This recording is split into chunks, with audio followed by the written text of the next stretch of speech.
Yeah, man. What up, though? Black men are not here tonight to be played with. Oh, man, we ain't here to be played with tonight. No.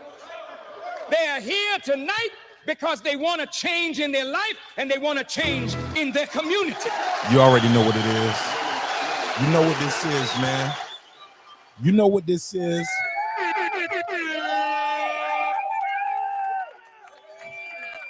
Y'all know what this is. Y'all know what we came for. You see the title, the topic, the thumbnail. Twitter been going crazy all day. Today was a good day on Twitter for boxing, man. Twitter boxing was lit today. Oh, man, and YouTube boxing follows suit. Absolutely. Man, we're going to get into it tonight. Oh, man. Oh, man. And you know we kept the files. You know, you got to screenshot these joints because, you know, folks will be deleting it, tweeting and deleting.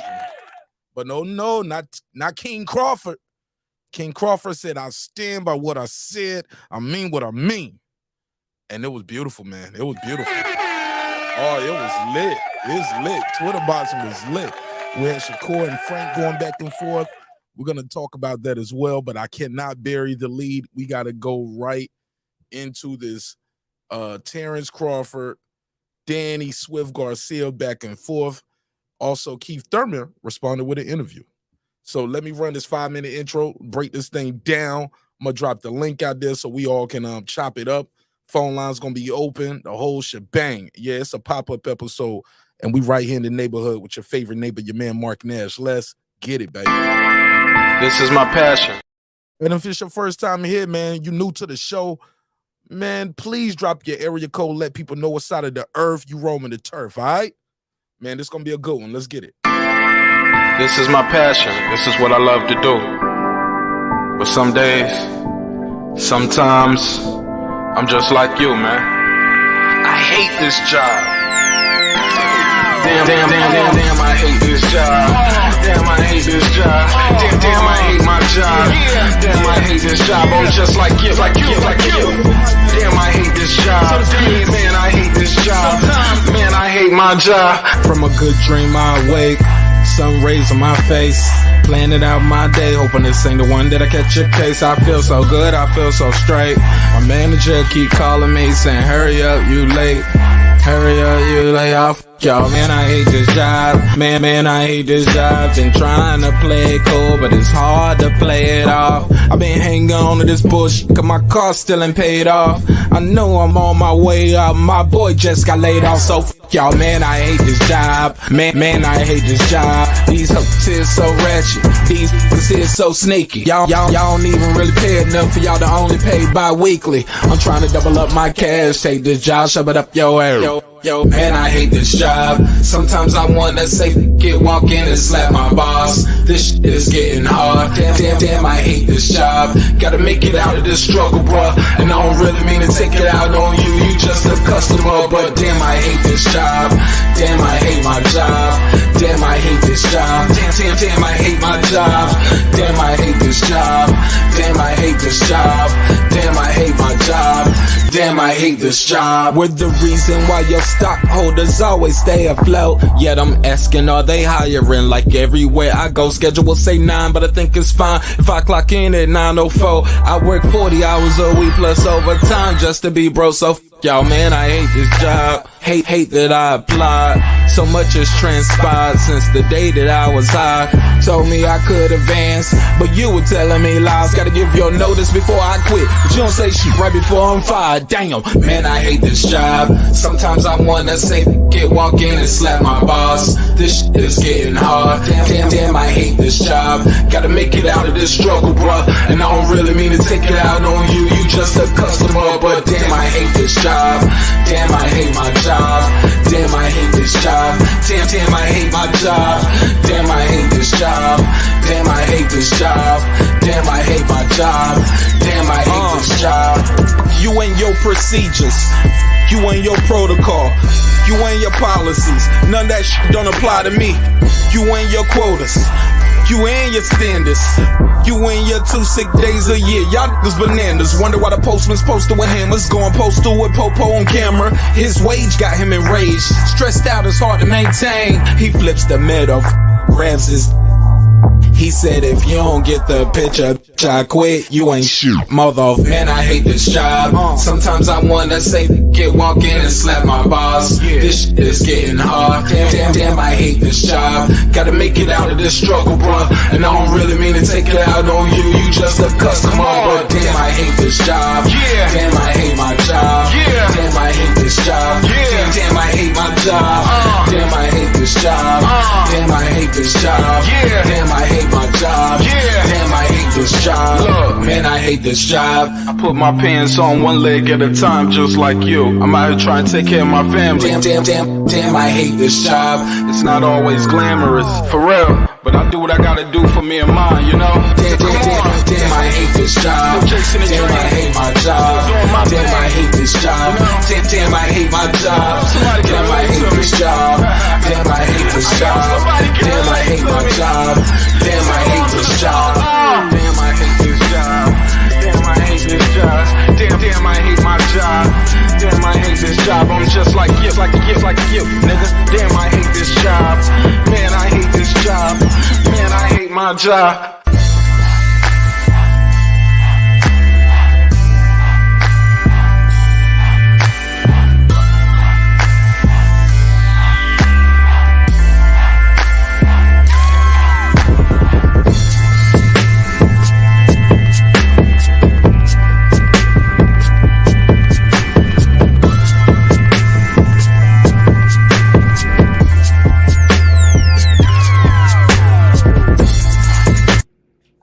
The views and opinions expressed in this program are those of the speakers, commentators, experts, and or the host. They do not explicitly nor necessarily reflect nor represent the channel's policy or the views held by the channel or broadcaster. The broadcaster or its channel cannot be held accountable for all or any views expressed during the program. Basically, if I didn't say it, don't come for me. You come for the person who said it. And please don't sue me for somebody else's words. With that said, let's start the show, motherfucker.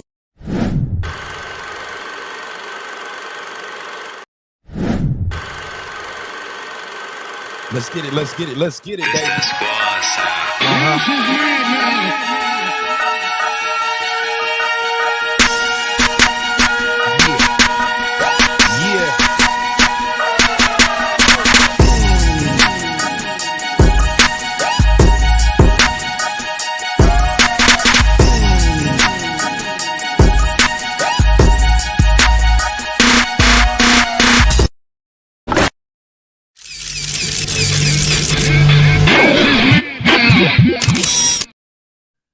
What up? What up?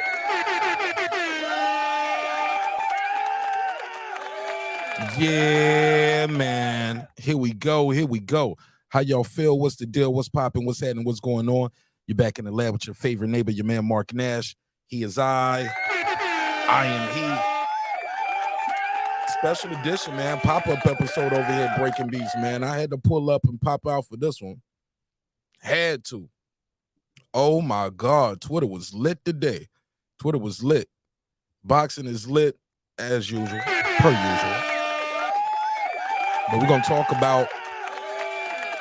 gotta talk about these Twitter rants, man. That was crazy today. I mean, if telling them how you really feel was a person, it'll be Terence Bud Crawford. Oh my God, he laid into the ether, but did he go too far? We'll talk about it. Did he say what he mean and mean what he's saying? Like he said what he said when he said what he said now. But some would say, hey man, we still want to see you face those guys. All right, we'll talk about it on this episode. Let me go and do these neighbors only roll calls and let's get this show popping.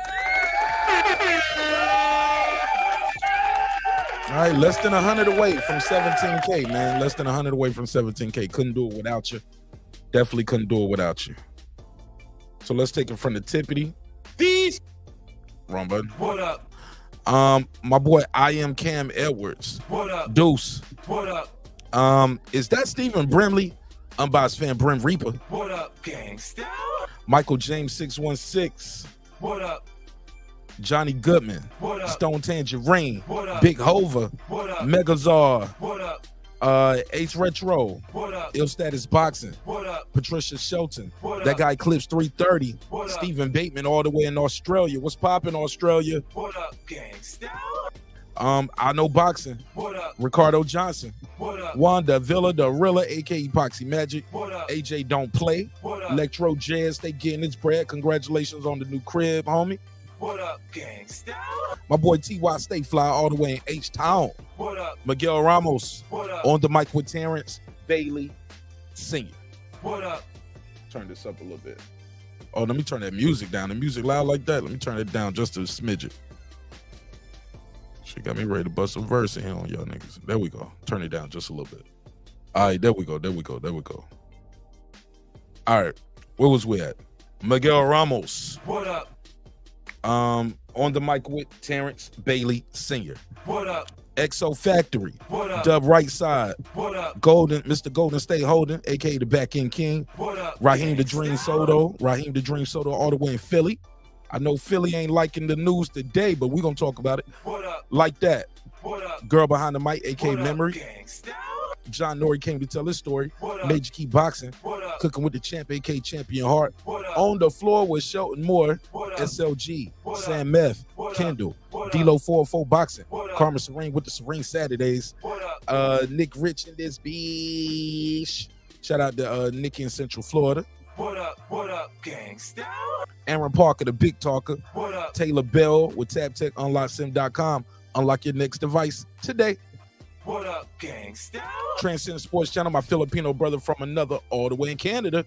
Shout out to Canada. What up? Fistiana Fights, she just might. What up? Jacob Sims, that's him. What up? Haplo, let's go. What up? DJ MFB, What up? Miss Queen Sunkissed, What up? Beyond the Ring with Nonito and Rachel Donaire. What up? True Media Today, USA Boxing. That's my guy, Coach Malachi Williams. What up, Coach? What up, gangsta?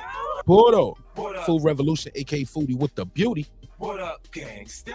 KP from KC5. What My up? brother Matt Wade got a dope single out called Papa Daddy. Y'all check him out. What up, gangsta?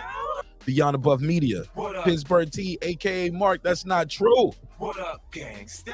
SF City Slicker. What up? Rider of the Storm. What up? Here to there. What up? Matty Yoel. What up? Cliff Bailey. What up? Con Shawnery. What up? Lisa Bell, she never fails. What up, gangsta? HLD. What up, H? What up? I know somewhere HLD probably somewhere snapping on these boys about Shakur Stevenson. You know, that's his fellow Puerto Rican, man. You know, they got to ride together, man. I ain't mad at him neither because he right about Shakur on this one. He's definitely right about Shakur. What up? Cooking with Sir Senior. What up, sir? What up, gangsta? D Bevel, the champ. What up? And of course, the big fish himself, my good brother, Derek Lincoln. What up, gangsta? Yeah, man. Let's get to chopping this fable. You're a fake Tupac looking fatal. Oh my God. From my view, what up, family? What's popping with you? I subbed to your channel today too, man. What's up to your channel today? I didn't even know you was dropping content over there. LeBron 9817. What it do though? All right, look, I'm little. We here. We're gonna have a good one too. Let's get right into it. Let's go back to the beginning. How did we get here? Martinez? Let's go to Twitter. Because a lot of people had them Twitter fingers today. I'm gonna share the screen so y'all know what I mean when I say these things. Then we're gonna do this breakdown. We'll drop the link out there. We're gonna talk some ish. All right.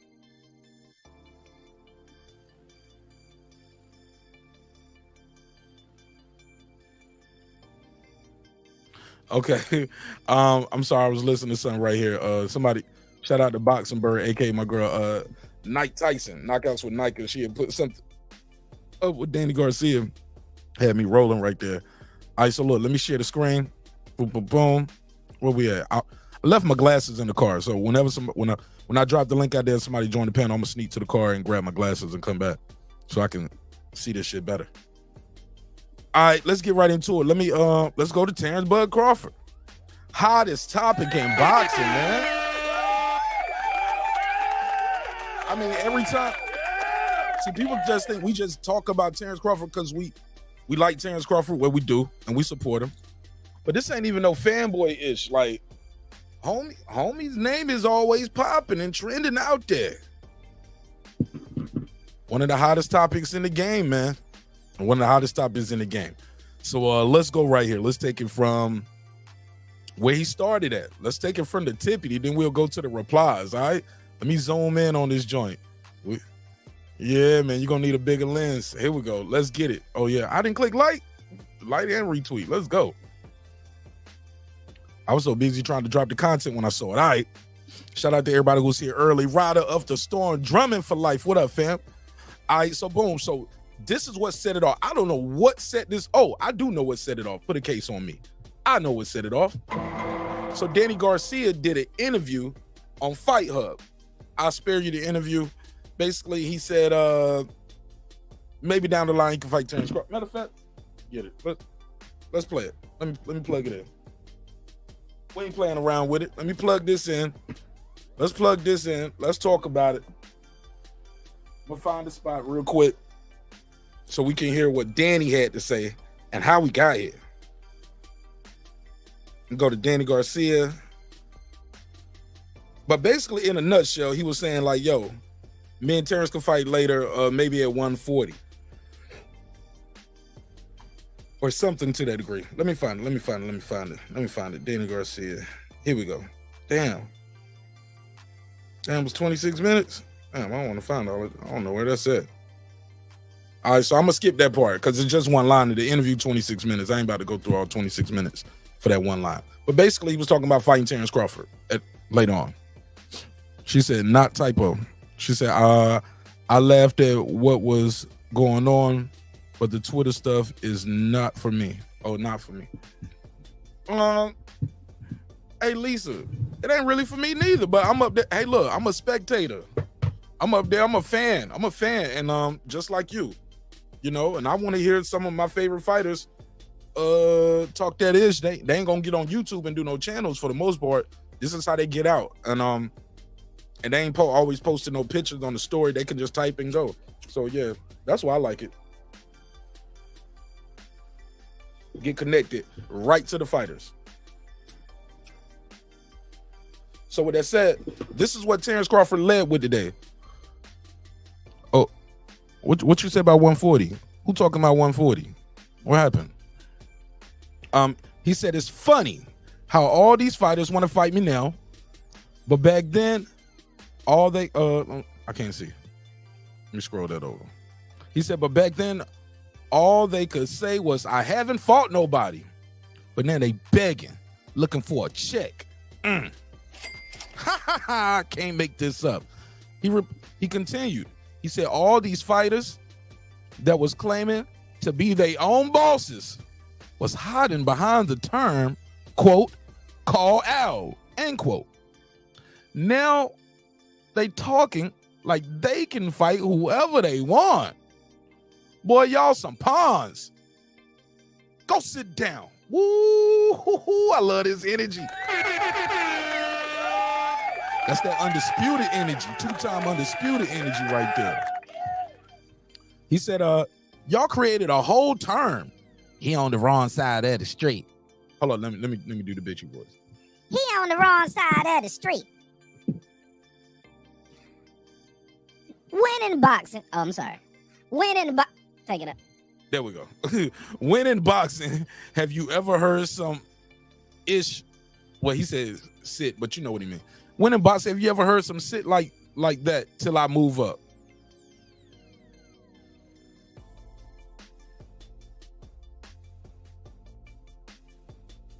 Then he continues.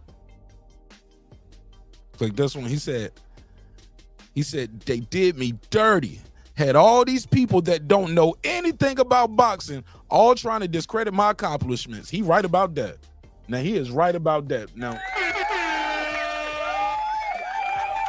when that bad man from Omaha get to talking like this, everybody better sit up and listen because he ain't lying. He said, did me dirty. Had all these people that don't know anything about boxing trying to discredit my accomplishments. He haven't fought nobody. Lies. Lies. Lies. Lies. He lied.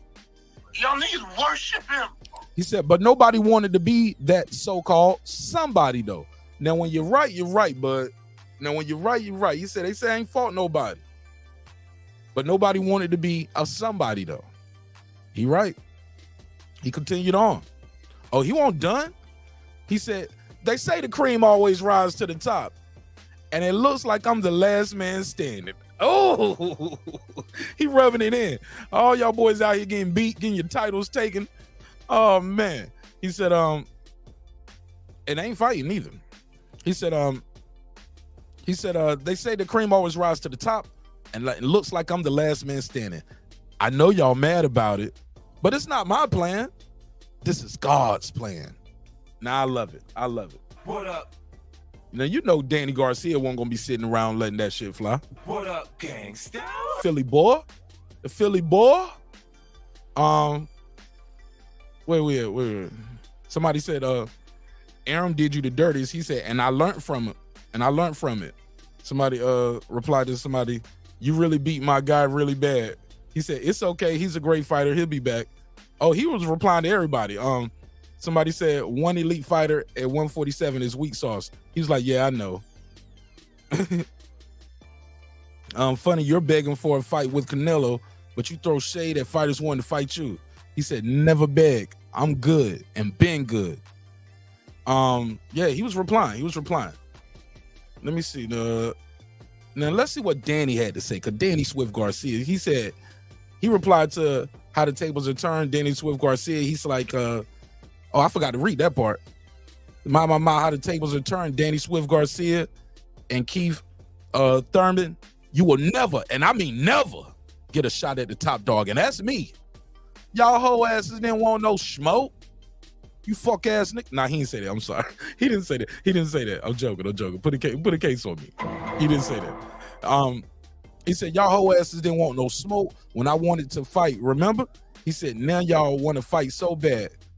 Go keep fighting each other like before. Now, Danny said, I'm rich, bro. I don't need to fight you. I've been making millions. Plus, I ain't trying to pay all those sanctioning fees. I can use some of that money to buy some more real estate. So now Danny Garcia act like he ain't never wanted to be undisputed. Okay. All right, bro. If you had it like that, you would have it like that, bro. Keep in mind, all of this started because Danny, who's now saying, I'm rich, bro, I don't need to fight you, was the one who brought Terence up in his Fight Hub interview today. Hey, Carmen Serene, how you doing? JH, what up? Somebody said Bud gets under their skin. I love it. She said, laugh a lot. He's undisputed. What's the point of this? Danny brought him up. Danny brought him up in a Fight Hub interview earlier. And I guess he got wind of it. Somebody said Crawford is that dude. Shout out to Alden Johnson. He said Crawford is that dude. He telling the truth. I mean, he is telling the truth. Somebody said he took some BS for too long. I agree. Shout out to Lisa Bell. She said smash that like button. I couldn't agree more, sister. I really could not agree more. Thank you so much for the support. Unwavering support, even when we disagree. Okay, so I'm caught up on the chat. Somebody said, I'm glad Bud's blasting him. Oh, Keith Thurman's going to reply. I'm about to play the interview. We're going to react to it. I'm going to drop the link out there. Yeah, 2-time undisputed, man. The first man to do it. In the world, Craig. In the world. And you're going to love it. What the hell is going on? All right, so this was going on. So let me move from Twitter to over here, and we're going to react to this Keith Thurman interview because Keith Thurman ain't taking none of this stuff laying down. You know, Keith Thurman was going to reply. Much as Keith Thurman talked that ish, he love it. He here for all of it, and I'm glad he is too. I'm glad he here for the smoke. Sidebar, while I'm pulling this up, yo, if anybody knows Showtime, can y'all tell Showtime stop flagging my other videos, man? Like, Showtime flagged the video I had up for 3 years. It's the best of Terence Crawford knockout video. It's from 2020. And they flagged my video, said I had Spence and Crawford clips in it. Now, how I'm gonna put Spence and Crawford clips in a video in 2020 before they even fought? So it's a clip of them. They flagged. It's the greatest knockouts, but it's Terence knocking out Jeff Horn.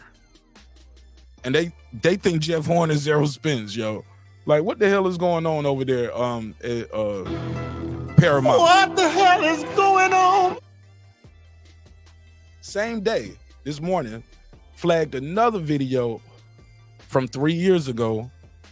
Again, a clip of Jeff Horn, and they flagging the Jeff Horn. I was like, yo, this ain't even y'all clip. It's not Errol Spence. This ain't even two black guys. The hell is going on over there? That was like, y'all just trying to get those Terence Crawford clips and Errol Spence shit off the internet. But it's gonna live forever. Karma said, she said they flagged my own footage on Laugh My Loud.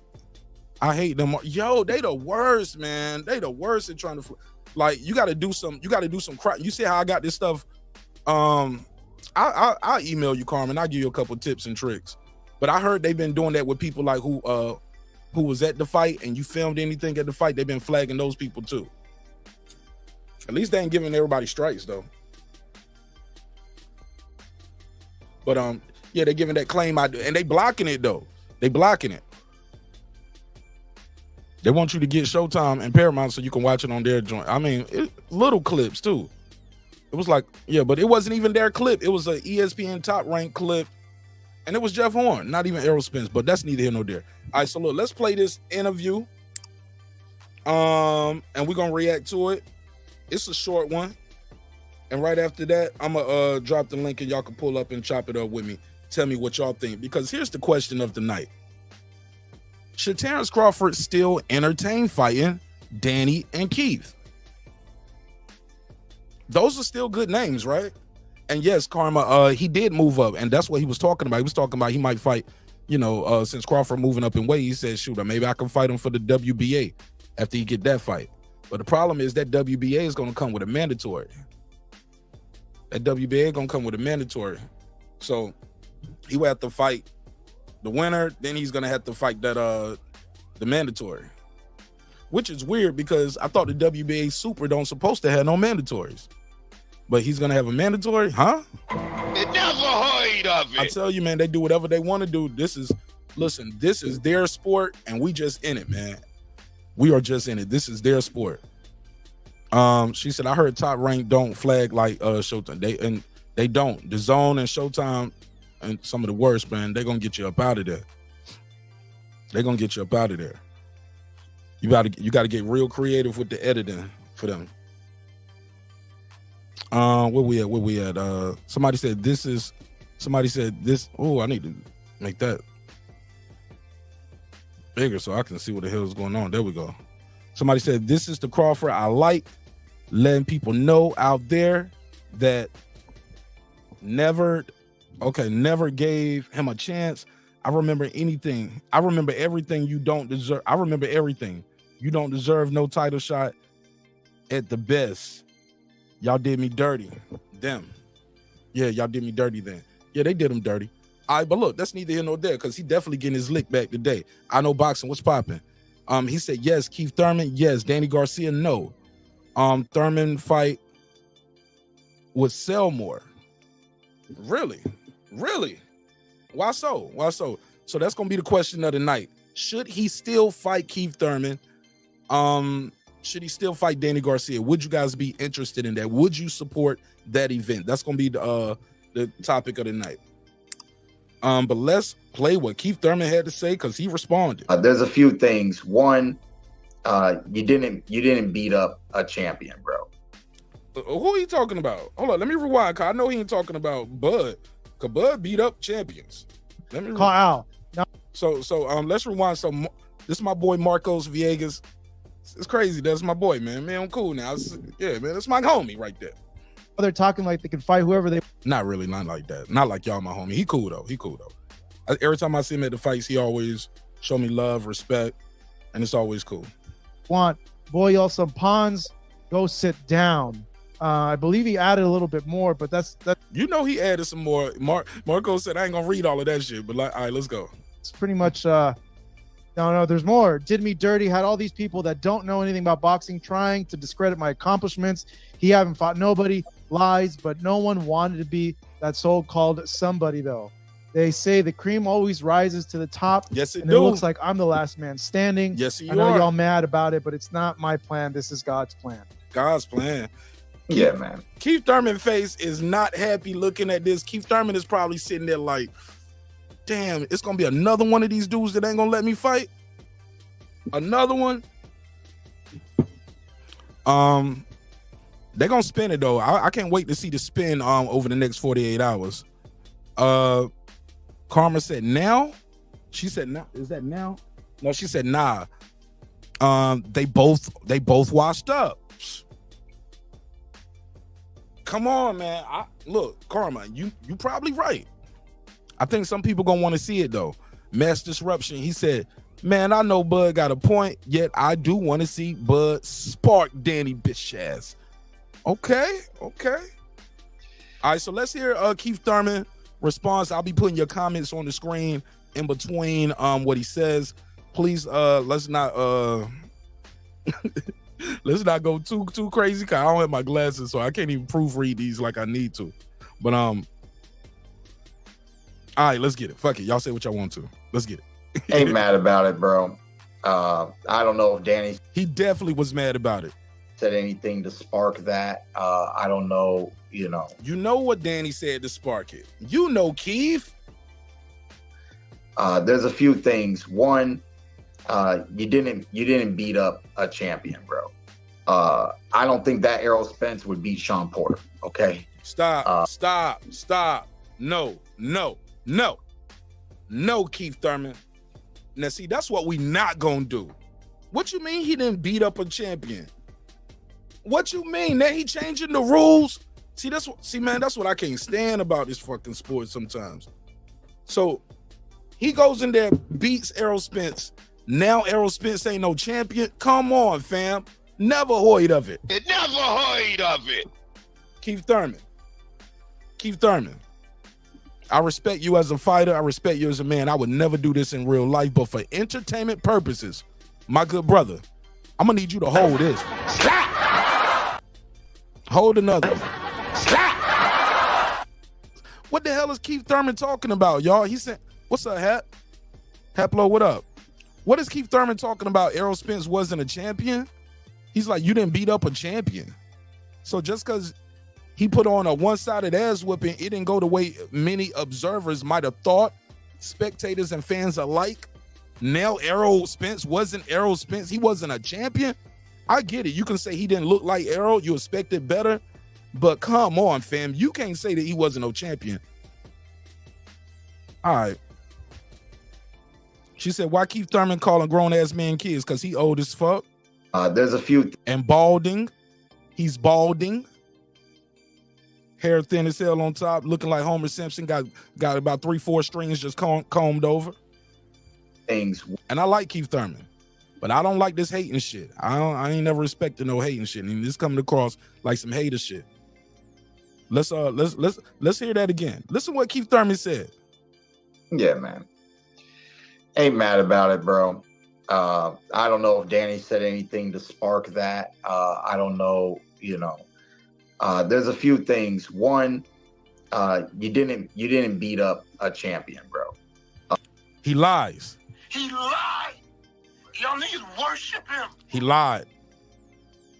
Errol Spence was the 3-belt unified champion. Stop it. He got your old shit over there. I don't think that Errol Spence would beat Shawn Porter. Okay. God bless you, kid. You're blessed. Everybody knows in boxing that it's timing. Stephen Bateman, what up? I don't really like Marcus. What up, Marcus Mathis? He said, Danny don't want no smoke at 147.40 is his limit. Well, 40 his limit. Well, he ain't at 47. He was talking about fighting Bud at a higher weight, since Bud was talking about going up like 60. to talk really down on fighters. Hold on, rewind that. God bless you, kid. You're blessed. Everybody knows in boxing that it's timing. I don't really like to talk really down on fighters and take away. I hate I hate people who just treat people like, oh, this guy's washed up now, blah, blah, blah. That's because you washed up. Hey, look. Now, that's what he just said about Errol, yo. Did y'all hear that? Y'all catching the double talk? He said you didn't beat up a champion. I don't want to talk bad about fighters. But then you just said, you did Shawn Porter too? He said, look, Shawn Porter would have beat that Errol Spence. This and Errol and Shawn Porter, man. I catch the sneak dissing on me. I'm one of the best at it. A lot of stuff being said about me and my career, you know, but there's an old saying that Ben Getty used to talk about, and I never got to witness it too much in my boxing career. But the old saying is, you know, one day you got it and the next day you don't, you know. And that's what happened to you, Keith Thurman. One day you had it, one day you don't. Somebody said, eat a whole bag. He angry typing, yeah. This is just for athletes in general. This happens. It's one of those phenomena that occur in sports, not just boxing, but sport. No. We can't do that. I know boxing. I'm gonna go back to Keith Thurman. I know boxing said Lisa Bell, Spence did nothing to deserve a rematch. It was a slaughter. Move on to the next. I was wrong in my pick. Spence made me look like I don't know boxing. Your name is, hey, look, that's your new nickname. It ain't I know boxing, it's I don't know boxing. Matter of fact, we just gonna call you NO boxing. But seriously though, bro, no, we can't do that because some would argue Deontay Wilder did nothing in that second Fury fight to warrant a third fight. That wasn't a fight. That wasn't competitive. He went in there and got whopped. Got mollywopped. All over that second round, but yet he had a contract for a rematch. He had a rematch clause, and you had to honor that rematch clause. No different from Errol Spence. Errol Spence got a rematch clause. Got to honor the rematch clause, right? Whether we want to see it or not. Hey, look, some people think, what's his name? Kambosos didn't deserve a rematch with Devin Haney after that one-sided ass whooping in that first fight. Got a rematch though because he had it in the clause, but they put it in a smaller room. They might have to put it in a smaller room. Okay. I mean, we can say he cheated all you want to, bro, but nothing was presented. Deontay Wilder said he had evidence. He never presented the evidence. They checked the gloves before the fight. The commission signed off on it. His team was right. JD's was in there watching him get his hands wrapped. I mean, I'm just keeping it a buck, whether we say he cheated or not. People out here saying Errol cheated. People saying Devin is a cheater. It is what it is. Bottom line is they ain't popped dirty. Nobody found no egg ways yet in them gloves. But yeah, man, you got to get a guy to rematch if you got that contract with him, right? That's all I was saying. Let's play some more of this. I'm going to start this comment so I don't lose my spot. And I'm going to come back to the comments. General, this happens. It's one of those phenomena that occur in sports, not just boxing, but sports, okay? And I haven't really witnessed it much in my career, but for the first time ever, when Errol Spence did his last performance, I think we all saw it, man. What you are today is not the fighter that you were yesterday. I mean, I don't think it's his fault. You know, I think injuries in life caught up to the kid. You know, I don't really think it's his fault. It just happens like that. Ben Getty told me this stuff growing up, man. One day you got it, one day you don't. And he used to tell. I would too, Karma. I want to see the rematch regardless. I think Spence is a man of his word. See, Spence seems like an honorable guy. These other dudes that follow him aren't. But Spence seems like he has a lot of honor, a lot of integrity, and he's a man of his word. So yeah, man, give that man a shot. That man gave you a shot. He did not have to fight Terence Crawford. I agree, Karma. You're 1,000% right. But I know boxing was a Spence guy, but it's Spence fans that don't want to see it again, Karma, because they don't want to see him get hurt. And they think he's going to get hurt really bad. Not just because of the fight and the way it looked. I believe they think it's just too soon for him to jump back in a rematch so quickly. But that's neither here nor there. Let's play this. The story Look at Keith Thurman talking about Errol Spence got old overnight. That's what he's saying. Caught up to the kid. You know, I don't really think it's his fault. It just happens like that. Ben Getty told me this stuff growing up, man.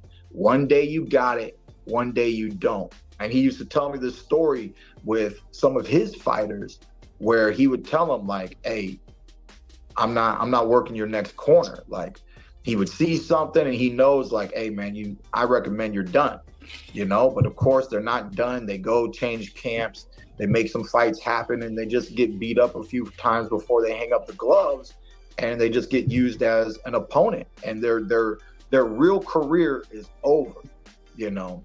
Say what you want about Keith Thurman. Y'all can say what you want, but a lot of real ones know Thurman versus that Spence, same scenario, bro. How do you get out of the 6th round? When you got somebody who wants... Stop it, man. You act like you coming out with from the southpaw stance with the power jab. Stop it. Like you an inside fighter like that. Switch hitter, power in both hands. Stop it, Keith Thurman. I ain't gonna say that Errol, you would have beat Errol that night. No. Oh, so you wanted to wait for him to get old? You wanted to wait for the car accidents to seek in?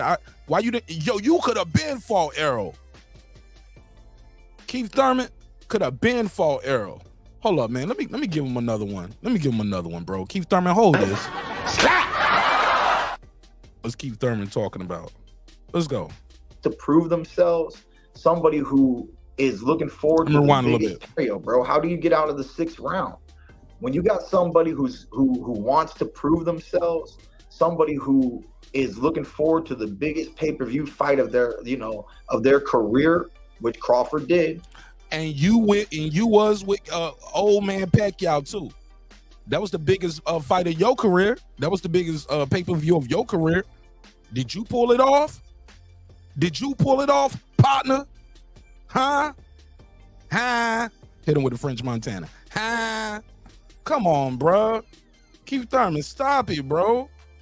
You couldn't beat Pacquiao. Pacquiao dropped you in the 1st round. How do you get out of the 6th round? When you got somebody who wants to prove themselves, somebody who is looking forward to the biggest pay-per-view fight of their career, which Crawford did, which is what I tip his hat off to. I tip his hat off to the fact that he stayed consistent. But there's 2 things about you talking about me, bud, okay?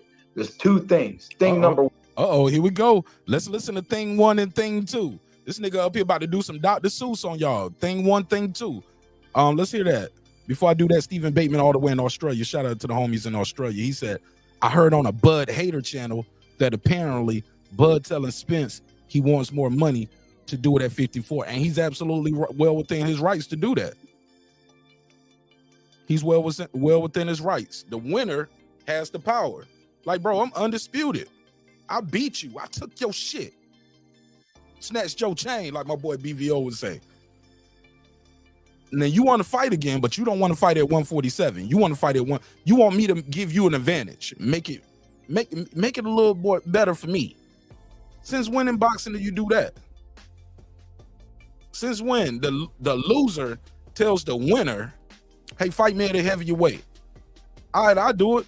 I'm gonna need a little bit of your money though. You want this? I'm gonna need a little bit of your purse, homie.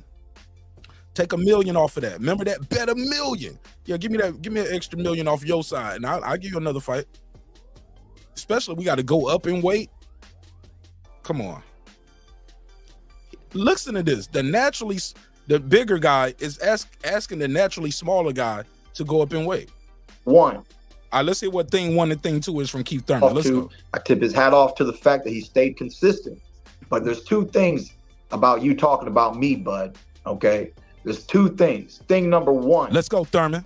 The year that they wanted me to fight you was the year that I was supposed to fight Pacquiao. And everybody knew why I didn't fight you. Okay? That's not true. That's not true. Never heard of it. No, we was calling for that fight before then. And that's when you was out here calling the WBO, the WB no, Keith Thurman. I remember that. If they didn't relay the message, they said, look, we're not mad at you. I mean, look, we're offering you this much for Crawford. they're offering you that much for Pacquiao. I mean, the fact that you're going to take Pacquiao, it is what it is, right? Now, after the Barrios fight, no. I remember this. Let me find that tweet. Y'all remember when Keith Thurman, I call him Teeth Thurman. Keith Thurman tweeted out, "I'm more than ready. I'm more than willing to fight Terence Crawford 8 months from now." This was right after the Shawn Porter fight. You know what? That's what Keith Thurman put out. He needed a get back fight. Again, the nigga get a get back fight. The nigga stay out the ring 2 years just to get a get back fight and then say he need another 2 years. It's a pattern here. So, but let's rewind a little bit. My man said, "I'm more than ready, more than willing." Terence Crawford responds to that, and it was on the Porter Way podcast. He was like, "Why we gotta wait so long? Why we gotta wait so long?" And what Keith Thurman do? Went out there and fought Barrios. And what he say after that Barrios fight, he stood in that ring. He did not have a Pacquiao fight lined up yet. Actually, no, he had already lost to Pacquiao. Matter of fact, he ain't fought since Barrios, right? But before that, Keith Thurman was saying, "I'm going the WBO route." Remember that? "I'm going the WBO route. We're trying to put the political squeeze on Spence." But I remember him calling that WBO the WB no. Yeah, I remember that. To take Pacquiao, it is what it is, right? Oh man! Now after the I'm gonna drop the link right after this. The Barrios fight, I was all ready to fight you. You're the one who just doesn't want somebody to have a tune-up, shake off the dust, keep everything moving. You the one that don't want somebody to have a tune-up, bro. Bro, what is Keith Thurman talking about? You could have fought him years ago. You could have fought him. Oh my God. You came back with a tune-up fight and then chose to fight Manny. You chose to fight Barrios. All right, man, let's play some more of this. After the Barrios fight, I was all ready to fight you. You're the one who just doesn't want somebody to have a tune-up, shake off the dust, keep everything moving. You a stay busy fighter, kid. What do you got? 40 wins? I got 10 less fights than you, homie. We come from the same Olympic year, bro. So I just so you hear this shit, man? Y'all hear this shit? He's like, "We came from the same Olympic year." What's up, Jerry? We came from the same Olympic year. You got 10 more fights than me. You always active. Keith Thurman. Again, I like Keith Thurman. I respect Keith Thurman. I would never do this to any man, woman, child, or dog in real life. But Keith Thurman, for entertainment purposes, my brother, I need you to hold this again. And while you at it, Nino. Sit your $5 ass down before I make change. Oh man, we're gonna make Swiss cheese out of his ass with this. Too many holes in this story. Now he's blaming Crawford for his inactivity. No, bro, he got 10 more fights than you because he stayed healthy and he kept his ass in that gym and he kept his ass in that ring. That's your fault that you have that inactivity, Keith Thurman. Let's play some more of this shit. Off the dust, keep everything moving. You a stay busy fighter, kid. What do you got? 40 wins? I got 10 less fights than you, homie. We come from the same Olympic year, bro. So I just, I could have fought you any day of the week after February last year, bro. We could have fought in July, August, September, October, period. And you did fight in October. You fought some nobody that we didn't care about. He fought in December, bro. He fought December the 10th last year. It was December the 10th. That's when he fought. And why would he fight you in the summer when they was waiting last year when Errol was fighting in April, and he's waiting to see what happens there so they can get an undisputed. At that point, you don't miss the boat. You missed the boat, partner. Bro. So look, man, I'm not mad at him. You know, if there's anything, I'm not mad at him. Oh, you Have mad? things been political when he was mad? over there with Bob? Yeah. Are you king of the hill now? Yeah. You know. But no, they pick and choose when they want to be political, man. John Molina went over there. Delorme went over there. Sean Porter went over there. Come on, man. You deserve it? Yeah. Do I still think you just beat up almost nobody? You know, you didn't beat up a real champion, kid. You know? He trying to say Errol Spence wasn't a real champion. Do y'all hear this, man? Are y'all hearing this, bro? So now Errol wasn't a real champion. Come on, Keith. Everybody knows you put Thurman in the ring on that same night. Thurman wipes Spence. That Errol gets wiped by many people. Okay? I don't know that. And then you put me in there with you, kid, on that same night in Vegas, bro. It ain't the same fight, man. That's what I was telling you. He would have beat your ass too, Keith Thurman. He would have stopped you with a body shot. Fuck out of here. Keith Thurman up there talking about, I was tender to the body before I got touched when he fought Barrio. Y'all remember that? I was tender to the body before I got touched. Said when I was putting my cup and my cup on backstage, I was like, ooh, this is a little tender. Don't want to get hit there too many times tonight. How you tender to the body before you get touched? And you up there talking about it would have been a different fight. No, he would have got you out of there in 7. He would have got you out of there with body shots, Keith Thurman. You weak to the body, bro. I don't think you would have beat Errol that night. Get off the gas, man. This revisionist history shit, I can't stand it. So now Errol's a bum and everybody can beat Errol Spence because the way Crawford made it look. Bro, you ain't Terence Crawford. Keith Thurman. Next morning, bro, you already know. I know you know. I know people that see you to your face. I've heard you talk respect. Man, we got interviews with you on ESPN saying Keith Thurman is a tougher fight than Errol Spence Jr. Oh, that was a long time ago, buddy. That was a long time ago. Keith Thurman, that was a long time ago. That was when you was a champion. That's when you was one of the top guys. No, bro. You not that dude no more. You not him. You ain't even fought. You ain't even fighting. The fuck is Keith Thurman talking about? Let's go. Man, do what you want with your career. You ain't ever gonna fight me, that's fine. Spence never really wanted it. You don't ever really want it. Stop it, bro. So now everybody's scared of you, nigga? When you had the power, Keith Thurman, you was telling dudes they weren't ready. Even now, you telling people like you was telling Boots and stuff like that. Like, I don't know who he is. No, Keith Thurman. No, you was the guy who didn't want to fight Errol Spence. You was the guy that didn't want to fight Terence Crawford. We remember, we was there. We didn't just start watching boxing July 29th. We know who you are, bro.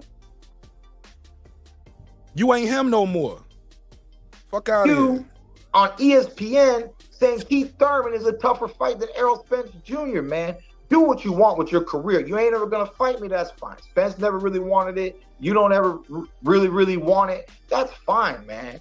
You know, this ain't Leonard Hearns, I guess. We ain't in that real generation where everybody who's really bout it is bout it. And nigga, you same dude 30 seconds ago was talking about, I need a get back fight. I need a tune up. You got 10 more fights than me. We came out the amateurs together. Okay, well, why you got 10 less fights? Oh, I forgot. You stay injured. You stay injured, man. Then you be out the ring for 2 years. Then you'll fight. Then be out the ring for 18 months. Then you'll fight. Then you be out the ring for another 2. Keith Thurman fought 3 times in the last 6 years, man. The fuck is he talking about, yo? Since he fought Danny Garcia, let me pull this up on BoxRec. Let me share the screen. Keith Thurman fought 3 times since he beat Danny Garcia, man. Pull up Keith Thurman BoxRec up here, man. Let me show y'all something. We're gonna put this shit to bed. We're gonna put Keith Thurman ass. We're gonna tuck him in. You on ESPN saying Keith Thurman is a tougher fight than Errol Spence Jr., man. He said that Do years what ago. you want with your career. You ain't ever going to fight me, that's fine. Spence never really wanted it. You don't ever really want it. That's fine, man. You know, this ain't Leonard Hearns, I guess. We ain't in that real generation where everybody who's really about it is about it anymore, okay? It's fine, bro. Cash your check. Be king of Omaha. He is. He the king of boxing right now. Pound for pound king. See, Keith Thurman trying to throw them slick shots. You ain't the king of nothing, bro. I'm sorry, Keith Thurman. You not. Stephen Brimley, what up? I'm gonna drop the link. I got about 5 minutes left in this. 7 minutes left in this interview. Baby, I'm run it back. What the really fuck is Keith Thurman talking about? Is about it anymore, okay? It's fine, bro. Cash your check. Be king of Omaha, baby. Undisputed. I'm so blessed to witness greatness out of our generation, period. I live this life, I walk this life. You live this life, you walk this life. And I'm proud of you, kid. I'm proud of you. That's the condescending as fuck. Man, I can't stand niggas like this, bro. They compliment you, then shit on you at the same time. You know what I'm saying? I can't stand niggas like that in real life. Let me see something, man. I want y'all to look at this screen. Let me pause for the calls real quick. Let me do a pause for the calls. I need y'all to look at this screen. I put this on my my community tab a couple days back before all of this stuff even popped off. And I was asking the neighbors here, and I said, yo, the hell is up with Keith Thurman? I was like, yo, since 2017, he's fought 3 times. After he fought Danny in 2017, he took 2 years off, with 2 years and 2 months, almost 2 years, 3 months, fought Josecito Lopez. Then he fights Manny Pacquiao. Then from 2019 to 2022, he don't fight at all. 2.5 years, y'all. 1 fight after that. What are we talking about here? What the hell is Keith Thurman talking about, yo? Since 2017, after his Danny Garcia win, he fought 3 times, y'all. Lopez, Pacquiao, Barrios. All right. Let me get back to chopping this fable, man. Y'all stay with me. I'm dropping a link right after this. thing that my meditation does. I don't hold resentment in my heart no more. Oh, you got resentment. I ain't hating on y'all niggas no more. Ain't none of that hate, man. I got love for you, kid. I got love for you. I got gratitude. I don't think I ever heard Keith Thurman say nigga in my life. Hold up. I don't think I ever heard Keith Thurman say nigga ever. He don't say it right now. I ain't worried about y'all niggas. Oh, Keith Thurman. What's up, Philip H? That's the thing that my meditation does. I don't hold resentment in my heart no more. I ain't hating on y'all niggas no more. Ain't none of that. Oh, so you was hating. So look, no more. No resentment no more. No hate no more. So is that an admission of guilt? You was a hater? You did have resentment? All right. Hey, man, I got love for you, kid. No, I got love for you. No, you I don't. got gratitude. I'm grateful for everything, for living this life, man. You don't know how many people, man, they're here today, gone tomorrow. Not just in the fight game, man, but in life, baby. I lost a real one. I lost a real one just a few weeks ago. They just hosted his funeral, bro. And what you don't understand is I wanted to call him 3 weeks before he passed away. But what I said, nah, man, homeboy's busy. I treat him like the celebrity that he is. You know, I treated him like the celebrity that he is. Oh, he's probably got stuff going on in life. He's busy. Now I can't hear that man's voice, man. Life is too short to hate on y'all, man. Be good, though. Be good. I told y'all he was your powerhouse. Do what you want to do with your career, man. That's what he gonna do. We don't need your permission, man. Fuck is Keith talking about, man? Nobody needs Keith one-time Thurman's permission. That's what Bud doing. He told you. I know this shit, this bothers him. It's eating him up. It's eating him up right now. Like, damn. I ain't gonna get that. I ain't gonna get to fight Spence. I ain't gonna get to fight Crawford. Yep. You took the easy route too. You took the easy route, homie. Voice, man. Life is too short to hate on y'all, man. Be good though. Be good. Be your powerhouse. Do what you want to do with your career, man. You're in a very, very blessed situation. Do what you want to do with your career. You know what I'm saying? Go after Canelo. Make history. Be big. You know, don't fight the Dannys. Don't fight Thurmans. You know, whatever, kid. I told you he bothered. I'm still an active fighter. How you active, bro? Let me put this back on the screen. He just complained about his inactivity. Now I'm still an active fighter. Keith Thurman, your last fight, February 2022. February 2022. Crawford done fought twice since then.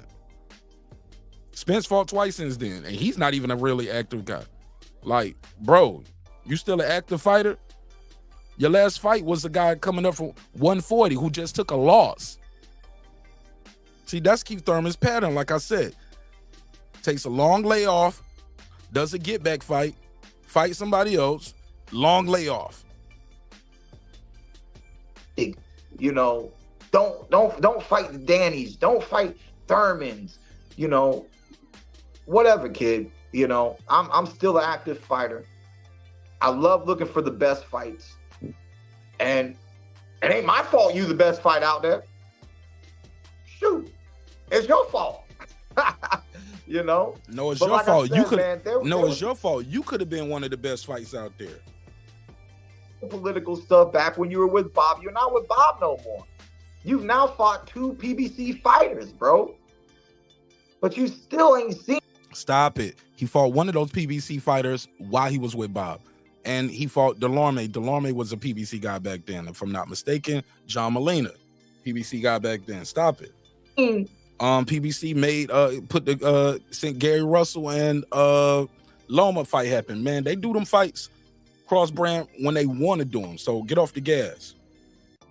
The one that just is the dog, bro. Everybody else on their side end of their career, man. What you call it? Porter fought you, kid. Porter fought you and then instantly announced his retirement, bro. Like, you don't go into a fight knowing he'll retire your ass too. And you low-key want to retire now too. You want to cash out. You don't spend that Manny Pacquiao money. That shit gone. I don't win this fight. Like, come on, man. The fight was already over, bro. You ask somebody like me, the fight was already over.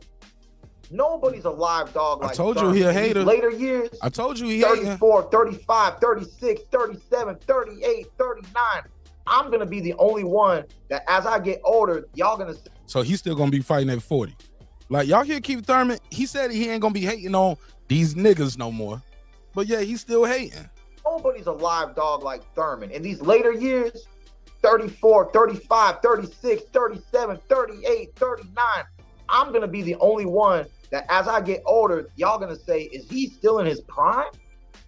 Why is that boy? Never heard of it. Never heard of it. Nigga, ain't nobody saying you in your prime now. What you think we gonna say that when you 40? Bro, your last best performance was, let's put it on the screen. It was, let me see. Danny Garcia. Because Josecito Lopez almost dropped your ass with a body shot. Manny Pacquiao, same thing. Barrios, same thing. Your last great performance was Danny Garcia, 2017. That was your prime. That's the last time we seen prime Keith Thurman, bro. Get off the gas. Bug gonna have you looking like this nigga right here.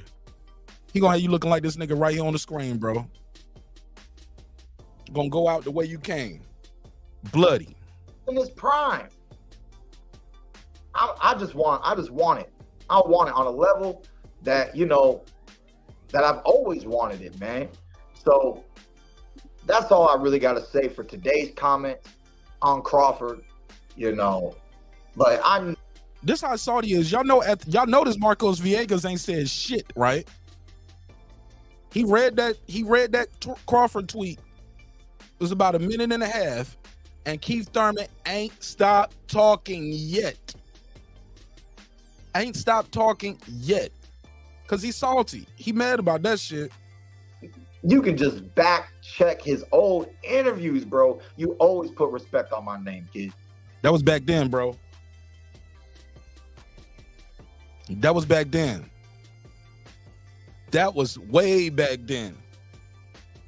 Keith Thurman trying to get clout off what the nigga said about him in 2017, bro. 2015 and shit. Damn, homie. Y'all know the rest, right? Damn, homie. When you beat Porter, you was the man, homie. When you beat Garcia, you was the man, homie. The fuck happened to you? Damn, homie. Stop it, bro. Keith Thurman, bro. Keith Thurman. I'm telling you, man. Keith Thurman, I need you to hold this for me, bro. Hold this and hold it near and dear to your heart. What's Keith Thurman talking about? You know, and I said that you didn't really, you know, you didn't have an opportunity to fight great 147 fighters. The way you beat, you could have gave him an opportunity. You could have gave him an opportunity. You just, this what he said, man. This what Bud was talking about. Niggas discrediting me, man. Like, call my belt the WB no and all of that shit. All right. Shawn, you stopped Shawn. Yep. Thurman never stopped Shawn. Spence dropped Shawn, didn't stop Shawn, you know? Was Shawn already giving up in the fight before camp, whatever his mental state was in? But I changed my mind. I want Bud to fight this nigga now. I want Bud to beat his ass now, man. I think Thurman talked up a good ass whipping for himself. I think he just talked up a good little ass whipping, man. Fight Thurman. Fight Thurman. Thurman, you ain't getting no belts though. You got to fight Bud at 54 or whatever weight he want to fight at, fight him. I wouldn't even give him no shot, man. But I would fight this motherfucker. Ooh wee. Ooh wee. Still gave you a good fight. So that's past. That's like after the fact. If I just assess the fight, you had a great. That's the topic too. So I got like a couple minutes left on this video, and I'm gonna drop the link out there, and I'm gonna let everybody pull up because that was one of the issues some people had, and that was in contingency. LD, what up? And the question was, should Crawford have not said that? Should he still leave the option open to fight Danny, maybe at 160? I think that's what the weight Danny was talking about, or beat up Keith Thurman? Because I got him stopping both of these dudes. I ain't even gonna hold you. But I don't know if it's gonna generate the revenue that he's looking for and where he's trying to go in his career. He said, I got 3 names I'm looking at next. Spence, Canelo, Charlo. Those the names. Those the names with the bread. People in the chat telling me these dudes are washed up. I think you, me, and one other person only said they would want to see him fight Thurman. But let me get through this and I'm gonna drop the link. Performance, my man. You know, the way you just dominated Spence, even though he didn't look like he had 1 title, let alone 3 titles. But the way that you stop that hating shit, dominated Spence. You know, my favorite punch was that uppercut that you dropped him with. That was my favorite punch of the whole fight. Yeah, you know you love that nigga style. Stop hating, bro. That's where I gave you your new nickname, Crafty Crawford. All right, I gave that to you when you beat Porter, but you showed it to me with that uppercut when you beat Spence. And then, bruh, Keith Thurman, I ain't never heard nobody use your nickname that you gave that nigga in my life. Ain't nobody ever called him, ooh, Terence Crafty Crawford. Man, if you don't get the fuck out of here with that goofy shit, man. Keith Thurman, tell me that shit fell out your pocket, man. Keith Thurman, tell me that shit fell out your pocket, man. You did all that hate in the first 8 minutes of the interview. Now you want to try to get a nigga some props, man. The fuck? What the hell is going on? Black men are not here tonight to be played with. They are here to. Yeah, man. Bud got the steering wheel right now. He on Twitter telling niggas his office hours. From 9 to 5. Fuck your office hours. I need to talk to you right now, motherfucker. Slapped the shit out of his ass. That's what he did. You just Played the fundamentals, man. Stuck him with the jab. I haven't seen the jab land that many times since my mentor, Winky Wright. Okay? When Winky Wright beat Tito Trinidad, he made Trinidad look like a bobblehead. He was beating Spence up with the jab. He would beat you up too, bro. He gonna beat the shit out of both of these dudes. Like, that's the crazy thing. People want to see him fight Danny like Danny gave Spence a good fight at 160. The only reason Thurman got a shot is because we never even seen him in there with Spence. He was fighting Josecito Lopez. Jab. Double jab. Jab it to jab it jab. Jab it to jab it jab, boom, bam. You know, I mean, basics, fundamentals, solid, ruthless, in shape. There's a lot of great things I saw that night. But like I said, man, it is what it is. Hurt, man. yo. I'm telling you, body language is a motherfucker, man. And you can read people's energy, look at their eyes. Like, I'm somebody, when I talk to somebody, I look at their eyes, but I also notice their nose, the way that I look at the veins in their neck, the way their lip move. I look for those micro expressions. They're called micro expressions. You know what I'm saying? You'll see a lot when you see somebody, you start noticing micro expressions when you're looking into somebody's face. You can tell a lot about what they think, because most people will tell you what they thinking and feeling on their face. They can't even control it. Your legacy is your legacy, kid. It's already done. You made it. He hurt. Did it. Hall of Famer. Hurt. You know what I mean? Know what I So mean? that's why it is up to you. He hurt. It's up to you. He's a few other things. He's hurt. He know, bro. You know you don't fucked up. Where is it at? What do you mean by that? We're not gonna continue to go back and forth about what my opinion is, right? My opinion is a fact. Where I am at in my career right now, I didn't fall my ass off to get to where I am, and I deserve to do whatever the fuck I want to do. Have to see what I'm gonna do. But this is what people kind of forgot, man. Everybody can say whatever they want politically, this or that, yaze, who's Thurman, who is Thurman? Bro, people in the industry really know. I was avoided before I ever had a Yo, this sound like some shit an old school rapper would tell somebody, right? Or somebody trying to get back in the game. You know what I'm saying? You ever met that nigga like y'all used to work at the job together? And then they might have quit or got fired for some bullshit. And every time you see them, they be talking about the old job when they used to work there with you.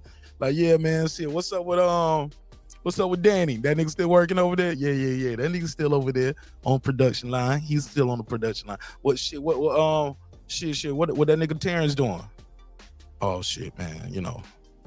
Shit, Terence the damn plant manager, nigga. He the supervisor now. For real? Hell yeah, damn, man. Damn, that's crazy, man. Shit, what Spence doing? Oh, Spence got fired. For real? Yeah. They caught that nigga drinking on the job again.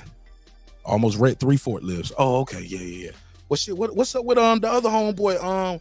What's up with the nigga from Cuba? What happened to him? Oh yeah, he ran into Spence. Spence ran into him with the forklift. Yeah, he got fucked up. Oh man, that's crazy, man.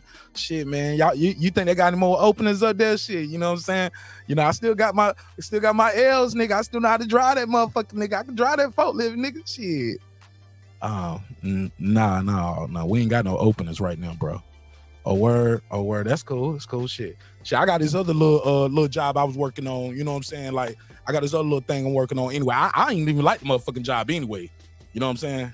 They won't gonna make me plant manager for that nigga Terence. Yeah. I know hating ass niggas when I see them, bro. I know niggas like Keith Thurman. title. Now I don't have a title. I'm avoided again. I'm a threat.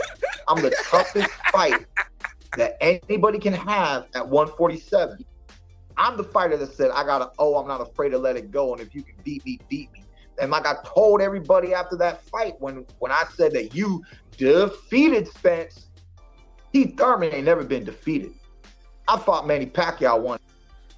You lost, nigga. What you mean you ain't never been defeated? You lost. Is this nigga delusional? Is he part of the Jaron family? If you know the song, sing along.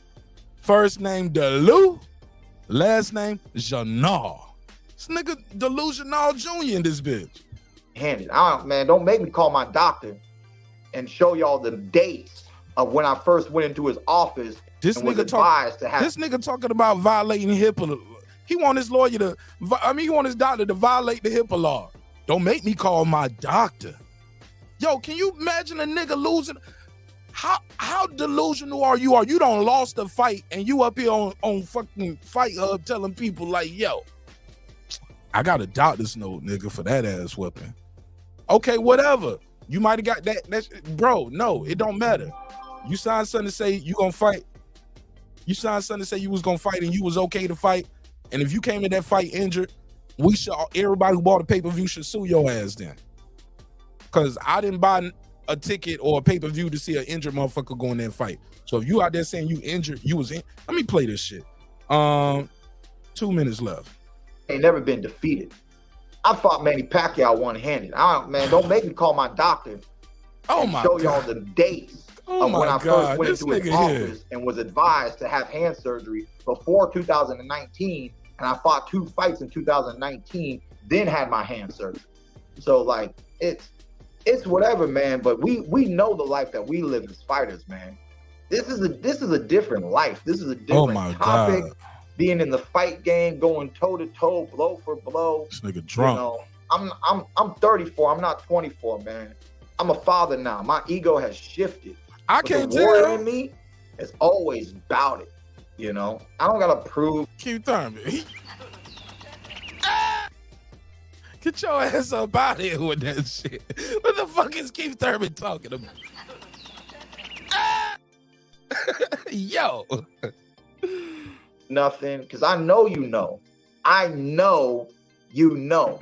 You used to talk about it, you know. So it is what it is, bud. Oh my God. You know, shout out Omaha, you know, King of Omaha. It is what it is, bud. Say whatever you want to say. Go do a few more pods. I told you this nigga said, hey, look, he said I ain't got no envy in my heart. I ain't got no hate in my heart. I ain't got time to be hating on y'all niggas no more. I don't have time to have any animosity or envy towards you guys anymore. But listen to what he's saying. King of Omaha. Why he can't be pound for pound king? Why he can't be pound for pound king? Number one in the world, in your sport, in your field, in your division. He's number one in the world. And you sitting over there missing your hair.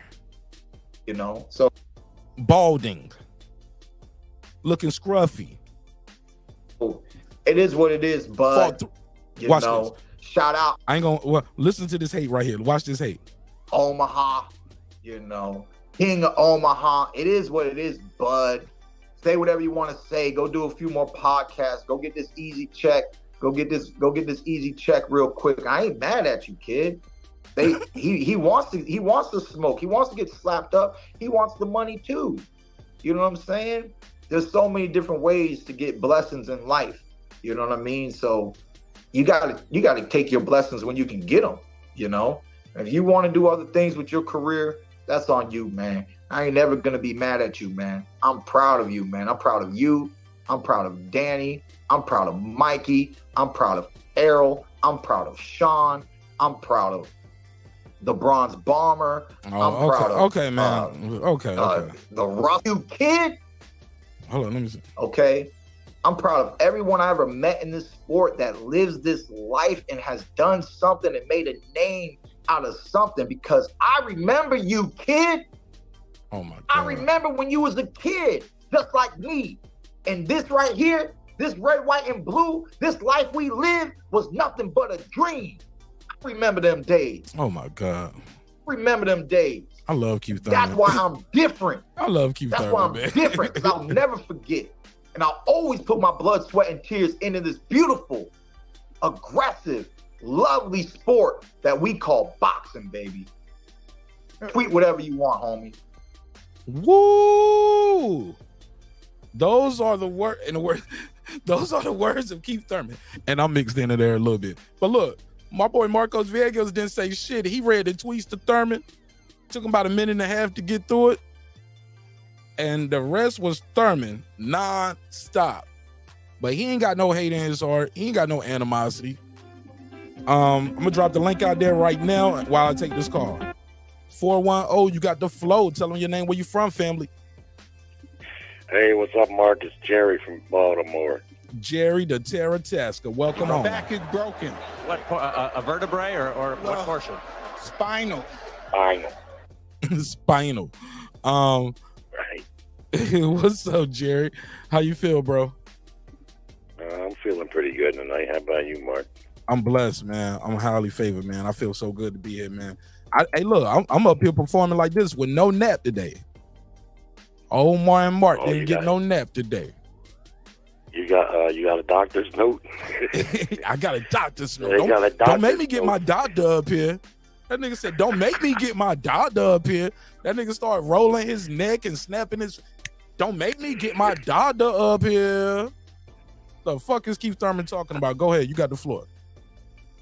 I like Keith. I've always liked Keith. I think Keith is a good fighter. He had a nice little run there for a while. But if you want to talk about a fighter who fucking career has just been squandered, man. The last, like you said, how long did you say? 6 years? He fought 3. Years? Let me put it back on the screen. He fought since 2017 when he beat Danny Garcia. Let me put the graphics up here. You know, we like to have a high production show. Since 2017, he didn't fight again to 2019 when he fought Josecito Lopez. That's the same year he lost to Manny Pacquiao and got his shit taken from Manny Pacquiao. That same year, 6 months later. Then after Manny Pacquiao, he didn't fight again for 2.5 years. He didn't fight again from 2019 to 2022. So since 2017, after he fought Danny, he fought 3 times. That is 6 years. We are in 2023. That's crazy. It's really like in 6.5 years, he fought 3 times. That's fucking crazy. And he up here talking about he an active fighter and crying and shit because Terence Crawford said, bro, I ain't fucking with you right now. Why the fuck would I give you an opportunity right now? And you getting off the couch. Well, I ain't gonna get no credit for that. Nah, that's the thing, man. There's no shine in that fight now. Now, would I watch it? Yeah, I will watch it. But we see what inactivity does to fighters. We can't ignore that. And there's no shine on the fight at the moment. None. And so Keith, and the thing about Keith is sometimes, and I'm sure somebody close to him and told him this, sometimes he just needs to shut the fuck up. Just stop talking, man. Because he starts talking in circles. He starts saying nonsensical shit like we were pointing out. He keeps talking about how he's proud. He mentioned he's proud of Bud Crawford, and I'm like you, and most people probably are. I hate a motherfucker that does that. They dog you, and it's very condescending, right? Right. That pisses me off more than if you just came at me just with all fire. Right. Because then I know, right. But when you do that, and he keeps saying kid, King of Omaha, Bud. Yeah, Proud of you, King Bud. of Omaha. All right, kid. And those are degrading. Yeah, man. That's all degrading. Now, granted, shit, I know and some, but look, I know some dudes from up top, and that's their slang. That's how they talk. But I can tell that's not slang for him and how he's talking. Like, I know some dudes from up top. They be like, yeah, what up, kid? You know what I'm saying? Nah, kid. You know what I'm saying? They just talk like that. They say it all the time. Sure. But he don't talk like that. He from Florida. He a Florida boy. Yeah. He don't talk like that. He's That just ain't being slang. condescending. Absolutely. But at the same time, it all got to be taken into context, too, that if he is to get a fight with Crawford, he's going to have to talk. He's going to have to do something like that to put any shine on it or to get Bud any way at all interested in fighting him. But I do want to say this about Bud Crawford. Bud Crawford, should be in a very advantageous position right now. But I think for me, the reality is he says he just wants big fights, but there's only 2 big fights in all of boxing for him that I can see, and that's Tank 3 weight classes below or Canelo 3 weight classes above, and I don't have faith that either one of them fights are going to happen. So if he says he's got 3 fights left, he got to fight somebody. He didn't say 3 left. He said those are the 3 names he's looking at right now. Okay. Well, he's also, 36 years old? He'll be 30. Time You want to be 36 this month, right? Okay, time's not necessarily on his side. It's hard to tell because some guys still fight good when they get older, like Hopkins did, you know. But 36, that's not young for a fighter. So you got to fight somebody. But he's, I just don't know. And I even do you think undefeated matters at this point for Terence Crawford? Like, do you think he care about that? Like, if I still feel healthy, I still feel good, I go out there and fight. Let's say he got into a fight, the people think he win, like, or let's say it was the Canelo fight. He don't get the nod, but he loses, but a lot of people think he won the fight. You think he would retire after that? Or am I going too far ahead? I don't know. I even seen an interview with him recently where he even admitted that he's a little bit wishy-washy on his career right now. And I can understand why he's saying that, because he wants the big fights and he's earned the big fight. Problem is, there is no big fight. Right. There's no big fights for him. Yeah. And it ain't especially like it's nobody that we want to see him fight because he's that good. He's that good. It's like, man, he'll beat him. It's even guys like in middleweights, like I don't mean just middleweight. I mean like the in between weights between him and Canelo. A lot of people say, "Hey, look, he been boxing longer. The way he looks, I got him beating Tim Tszyu." I was like, "Damn." Some people got him beating Charlo at 154. Some people out there actually thinks Charlo is scared of him. I don't think Charlo's scared of nobody.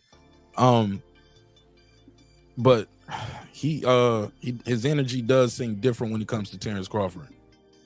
He don't want no parts of Crawford, man. Let's be honest, I don't think he's scared of him, but I think he knows like this guy is gonna be difficult. This guy's difficult, man. Fighters know fighters, man, when they see him. He's a stylistic matchup. He's a stylistic nightmare for anybody, bro. Listen, even for like when you was in school, when we was in school coming up, you kind of knew without fighting, who you probably could whoop and who you probably couldn't. You just kind of built in spider sense, and fighters are even more keen to that, right? They're more, keen on that shit. And I've heard Charlo talk about Bud Crawford, and he don't want to fight him, man. He's doing everything but saying he doesn't want to fight him. He just leave me alone. Leave us alone. The guy don't want to fight him. But still, the question remains is, what does Bud do? The way I see it, he's got two paths that he could take. He could petition the WBO to get a shot at that 154-pound belt that Tim Tszyu just recently acquired.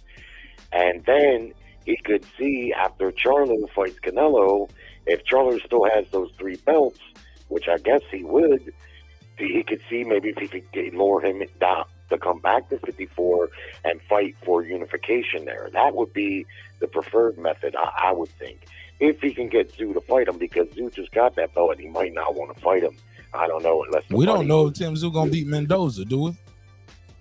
Well, we don't know. No, of course not. That's not a far-gone conclusion, especially after Mendoza was getting pounded on all night. Pause. And then he knocked Fondora giraffe ass out with one hit a quarter. It was a giraffe punch. This nigga climbed a tree and punched him in the face. Because Fondora quit in that fight. Oh no, man! He was no. He got hit with that shot, and as he was falling, he got hit again. He was out of it. He didn't know where the fuck he was at. And then he sat there and took a full 10 count while smiling and talking to the ref. He's embarrassed too, though. You don't think he's embarrassed? That smile is embarrassed. We seen Errol Spence get beat the hell up. Do you think he quit? He was still smiling. No, Spence didn't quit at all. He smiled after every time he got knocked down. That's the irony. The first, that's both because times, of that. he's That's because of that edible that he ate. Oh my God, I gotta put a case on you, man. I think Fondora quit, man. I just do. Now, judging by, maybe would have got stopped anyway, but nonetheless, no, we don't know that Tim Tszyu's going to win that fight. I think he is. I think he stops him. But it's a fight, so we don't know what's going to happen. But the second path for Bud could be to fight Keith Thurman and then fight Boots Ennis. And then what he could say is, look, I'm a 3-weight champ. I'm a 2-time undisputed champ. I did fight and beat the welterweights of my era, the best guys. And then I fought the next up-and-coming best guy. I mean, it's not like he's got anything to prove at this point. I mean, you know what I mean? But if he's still going to fight, he got to fight somebody. And being the number one pound for pound guy, I don't think you should just be given a pass to just fight some nobody. So, you know, I mean, you know, looking at it, it's like, that's how I see who we could fight. Otherwise, I just don't know. Or maybe another course of action would be petition for the 154 WBO title shot. If he beats Tenzu, then petition for the 160 WBO. I think, who's that, Jenebek? If he beats Jenebek, that'll make him a, 5-weight world champion, and that might better set up a Canelo fight. You know what I mean? If he moves up 1 weight incrementally, especially if he beats those guys and gets those titles, now that Canelo fight looks a lot better, and it won't be as embarrassing for Canelo because it won't be a fighter moving up 3 divisions, right? In case he loses, right? Okay. What if he? That's why. And look, and that's why I don't think he should have just shut that down so quick. I was like, man, you can technically, man, in just a quick couple of humps and jumps, if you can build yourself up to that way. But I don't think he's going to do that. Like, I think he just has supreme confidence in himself, and it's nothing wrong with that. You know? No. I mean, I don't blame him for wanting to fight. I just can't find a good reason why Canelo would fight him. Exactly. But Canelo keeps saying he is not saying no. Once he said no with the going down. He said, I'm not going to go down in weight. I can't go down in weight no more. But if he comes 68, who knows? And then Crawford started talking about, you know what? I think when he broke that news on Joe Rogan, it was a wrap. So it's been brought up in every press conference, everywhere. And Canelo and his team, these are smart people, man. The people that's running these teams, they see the hype building up everywhere they go. During the whole promotion of this fight, people are still asking him about Terence Crawford. This shit, this ain't normal in boxing, man, where people still be talking about a fight, from 2 months ago, bro. We don't do that. You know what I'm saying? We be on to the next really fast. You know that, right? Yeah. Especially a one-sided ass whooping, like, all right, you went there and dominated. All right, but most people don't dominate a guy of this level, a guy who's always dominant. You get what I'm saying? And we thought it was going to be more of a back and forth, but pound for pound fighters. Yeah, and then it was some shit. Yeah, then it was some shit talking. We gonna smoke them. Remember they had the damn t-shirts they had bud in a joint. It's gonna be a crawfish boil. Man, you ain't fought nobody. You remember that? You ain't fought nobody. Y'all Top Rank got good matchmaking. You light in the ass. Watch when I stop him, they're gonna say he was weight drained and stayed at 147 too long. He's like, on my life, you ain't gonna stop me. Remember that, Jerry? Yeah. Everything that Crawford said was gonna happen happened, and everything Errol Spence said I'm gonna treat you like one of my kids, bro. Everything he said he was gonna do, he did it. He's the truth. He's supposed to get the belts and the nickname. His name is Terence the Truth Crawford. He get the belts and the nickname. Fuck it. He gets the belts and the nickname. Because look, even everything Errol said was going to happen. It just happened to him. How about Thurman talking about, I gave you that nickname, as if anyone's using that fucking nickname. Terence Crafty Crawford. Nigga, never heard of it. Never heard of it. Put a case on it. But what's your take on Keith Thurman's response? And I'm going to try to get some more calls in here, Jerry. What's your take on his response? And what did you think of Danny Garcia's response? Yeah, I mean, I can't say I blame either one, because if it's like anybody else. It's Nick for Knack. Like, if you bring my name up, and I don't know what Crawford said. I guess he said he didn't want to fight those two. I don't know what he said that prompted them to tweet what they did. But, yeah, you can imagine that they're going to respond with something, and, so, well, what can you do, Danny, I don't think Danny wants to fight Bud anyway, necessarily, because... Of course not. He ain't trying to take another whooping, and I think he's going to be fighting Lara at some point. Right, he was talking about after that. He was talking about after that, maybe they can fight. And that's what sparked all of this today. But Terence was like, yo, Yeah, Terence responded on Twitter, and he was like, he just gave him some ether, man. He was like, yo, these dudes, they want to fight me. They was saying call Al, but now they act like they can make their own fights. He said, you will never, he said, and I repeat, never ever get a shot at the top dog, and that's me. He was talking about Keith Thurman and Danny Garcia. He said, because when I wanted to fight y'all wouldn't fight me, so just keep fighting each other like y'all used to do. That's what he said, I mean, that's bro. well and good. That's well and good, but to me, that's a little bit petty, and I'll tell you why I say that. Hold on. That's the same thing Errol said to Keith Thurman. Said PBC need to take the L out of Lover because it's over. As in, I'm not fighting Thurman because the PBC had put out a poll, asking the fans on Twitter. See, Twitter is an app that young people use, Jerry. And, okay. I ain't know. But basically, they talk to each other all over the world, and in short bursts of messages. That's how Twitter works, right? I'm fucking with you, Jerry. But basically, he put out a little tirade. I'm gonna see if I can put it on the screen real quick for the people who did not see it. I thought you had caught that earlier. Let me put you on the screen, and I will read off the tweets real quick. I'm gonna take your name off the screen so everything will pull up in full screen. Well, while you're pulling that up, I got it right here. I got it right here.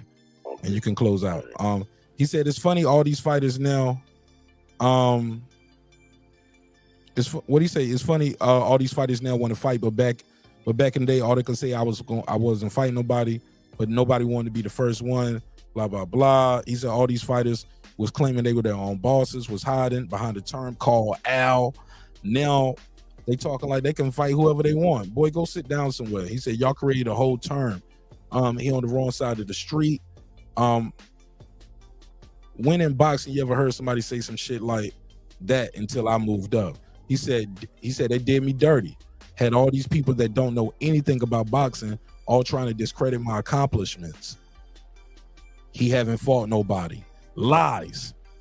But nobody, he said, but no one wanted to be that so-called somebody though.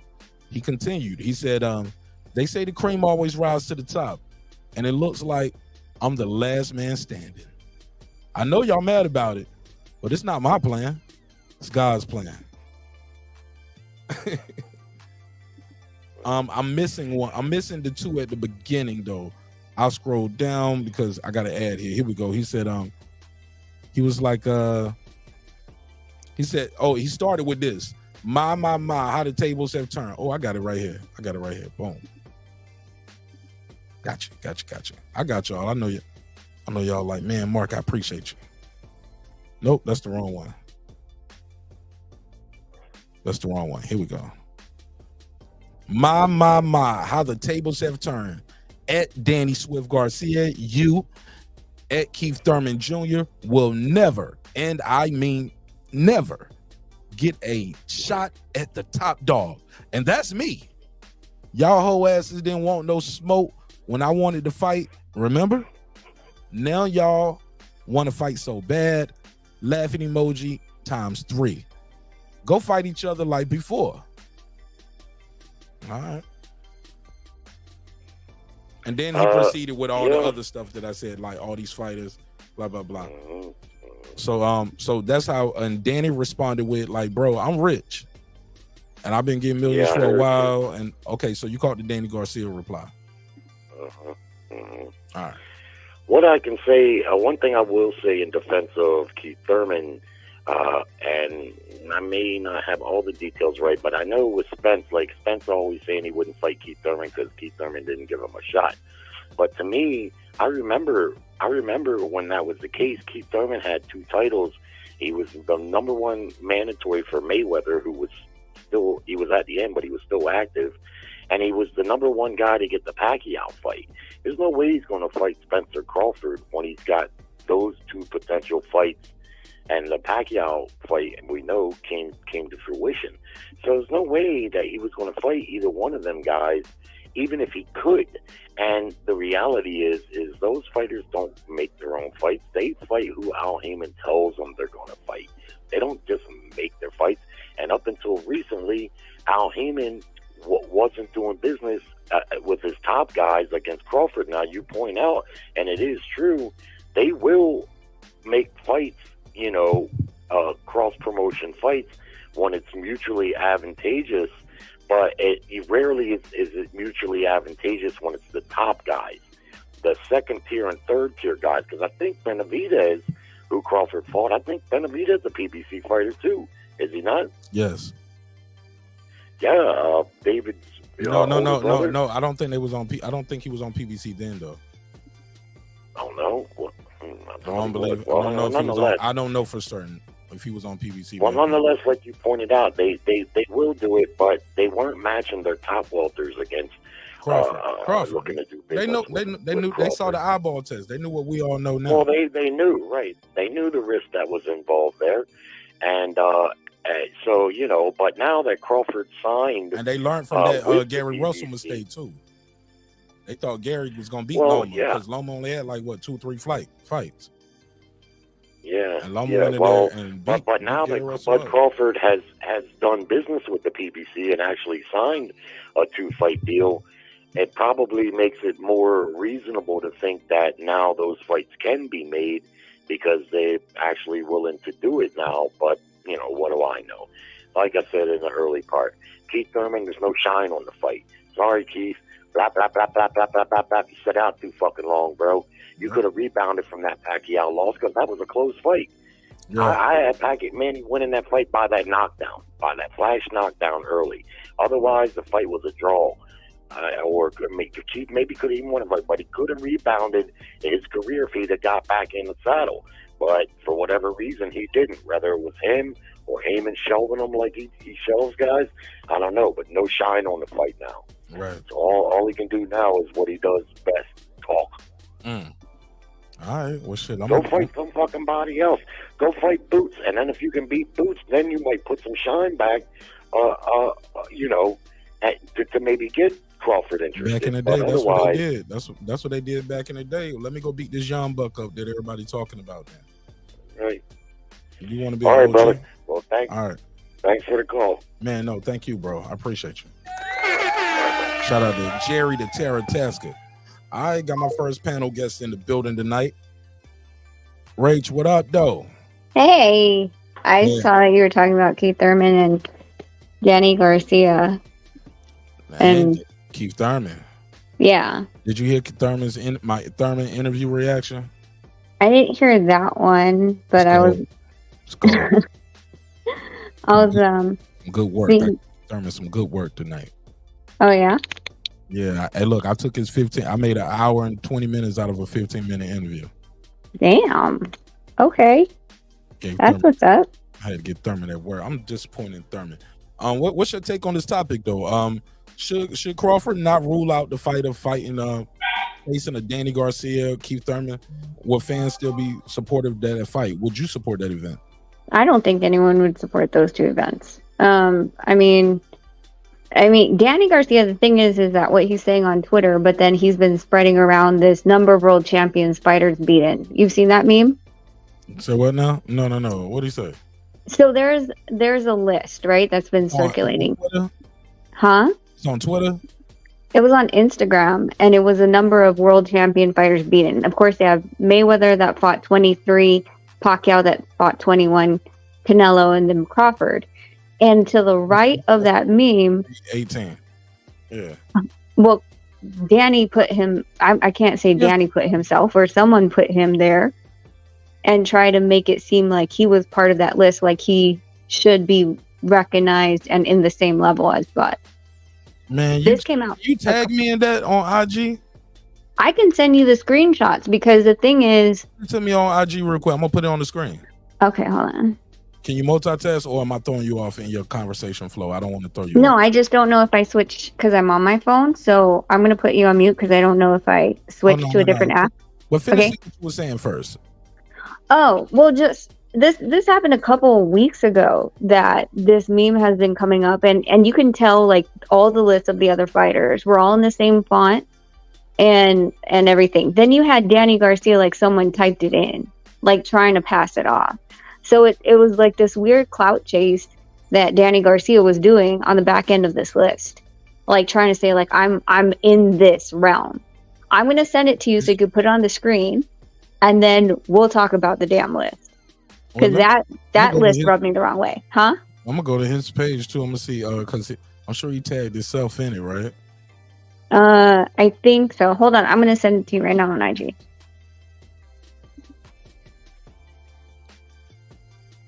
All right. Well, while she do that, let me see. I'm on Danny Garcia's Instagram feed right now. Let me share the screen. The hell Danny got going on over here, man?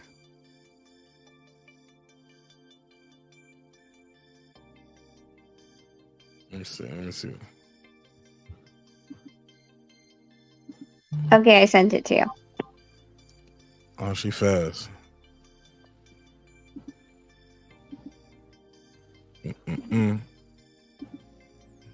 Yo. You see it? Is it on the screen now?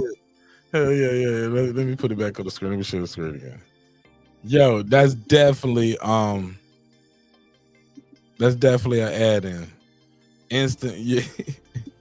Danny Garcia, tell me this shit fell out your pocket, man. Hold up, wrong one, wrong screen. Danny Garcia, tell me this shit fell out your pocket, man.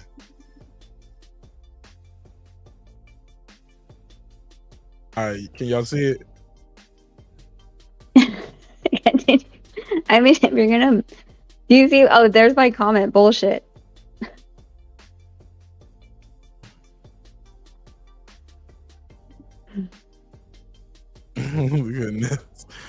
Oh, they know why. They know why I said bullshit. And what's the reason? Because you could tell this was added on. No, not just that. Okay, if you're going to give Danny... Okay, so there's 23, 21, 18, 11, and 10. I went from Danny Garcia's, like, air quotes, right? And I went down the list of the names of the champions that are listed there, and if the status during the fight in which they fought in the title on the line. Danny Garcia beat 2 standing world champions and 8 former world champions, meaning they were champions before, they weren't champions when they were fighting. That's what he's saying. Okay, I mean, if we're playing that game, Nonito beat 7 current world champions and 4 former world champions. And then you start going down the list of, Hold on, say that again. Now, Danny. Okay, so Danny beat, who's the current champion that he beat? He beat Amir Khan and Lamont Peterson were current. We're current champions. So all these other people, when he beat, Lucas Matisse, Lucas Matisse was challenging Danny. He was former, correct? Yeah, he was a former champion. That was a tough fight, though. Nate Campbell was former as a 10-rounder. There was no title on the line. Rios, Robert Guerrera, Eric Morales. Eric Morales was stripped on the scale. So if you wanted to say he could have beaten 3 current if he didn't lose on the scale. Nate Campbell. Okay. And you said Nonito beat 7 and 4. 7 current and then 4 formers. So he should be right here tied with Crawford. He should be right here with 11 too, not Danny Garcia. Which I'm saying is just a clout chase on Danny's part. Because somebody else is right there tied with Crawford for 11. Or Crawford just tied with him for 11. Well, what's interesting, like because technically he had 11 before Crawford beat Errol Spence. Crawford would have been 10, Nonito would have been 11, is what you're saying? There's only one thing that was problematic in Crawford's, because I think he beat 5 current world champions, 4 former world champions. The one that's weird to me is Raimundo Beltran. He was a regional NABO. He challenged him for the WBO. What world title did David Evanesian have? None. Wait, hold on. David Evanesian up here. What world interim? He was an interim champion. Okay, we reaching. Dude, I did a whole Excel spreadsheet on this. You had time today, huh? No, this was way back when this came out. People called me and they're like, "How is Nonito not on the list?" And I go, first of all, why Danny Garcia name right here look like it was handwritten? Because it was handwritten. It's not even the same spot. Come on. It ain't even the same. He ain't even got the same backdrop. Everybody else got a white backdrop. He got like a little prison backdrop. That nigga at the gym, he just took his shirt off real quick. He ain't even got a good flex, no oil up. He ain't even oiled up or nothing. Like, he took his shirt off at the gym. They was like, man, take a picture real quick. That looked like a hallway picture. Man, dude, he looked like he don't want to be there. He was like, man, what y'all gonna do with this picture? We're gonna put you beside all the other world champions. Like, all right, man. But look at the font though. Dead giveaway. They did all right with that number 10, but they got sloppy. They got sloppy. Oh man. Even this right here is like a dark black right here. Then it's like light gray. You can see it's like two things chopped together. All right. Shout out to Danny Garcia. He got a fan base. But we putting interims up here too. Anybody else got some? Let me see. Well, so Raimundo Beltran that Crawford fought was a former regional NABO. I didn't see anything that stood Did he become a champion later, or they? Oh, if we're counting champions later, then I got more on Nonito's list. I'm asking. I don't know. I don't know. I couldn't figure out what the basis of this thing was. I didn't know Ray Beltran. What title did Ray Beltran have? Regional NABO. That's it. Mm-hmm. Ever in life? I would have to look. But you talking about when he fought Crawford?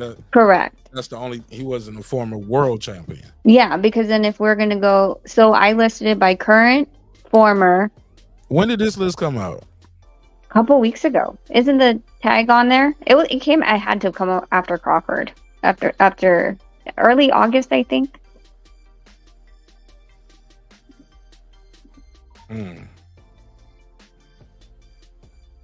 But they listed when they listed that former world champion or world champions beaten, Avenesian was an interim. But maybe this sounds like a list a Crawford fan made then, just to put them beside everybody. You mean Danny Garcia? No, a Crawford fan made this, and the Danny Garcia fan added their guy to it. The Crawford fan might have made the original one. Oh. Because we got an interim title, we got a regional NABO in this bitch. Like, fuck it. Okay, I made the graphic. You caught me, nigga. Damn, put the case on.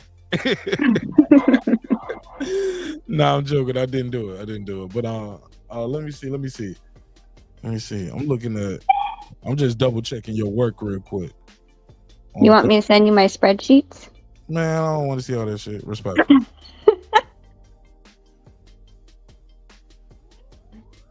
I see a WBC Continental. For who? Raimundo? I see a IBF USBA. I see a WBA NABO light.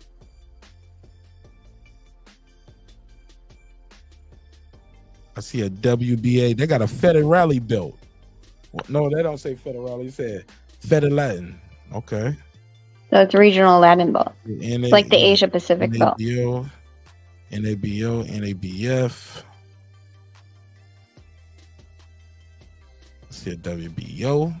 There we go. WBO, NABF. Nope. Yeah, I don't see it.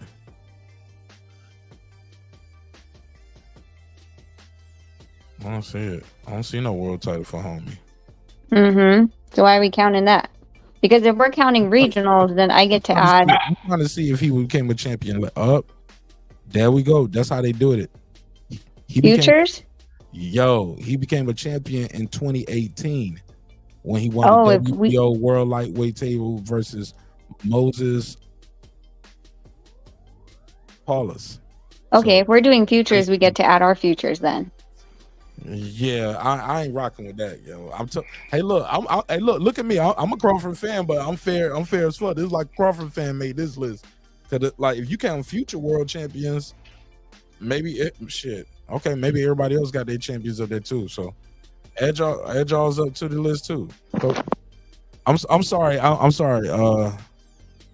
I think they said I just got a call, got to text somebody. They said it was one Filipino at max, and we already got Manny Pacquiao. One Filipino.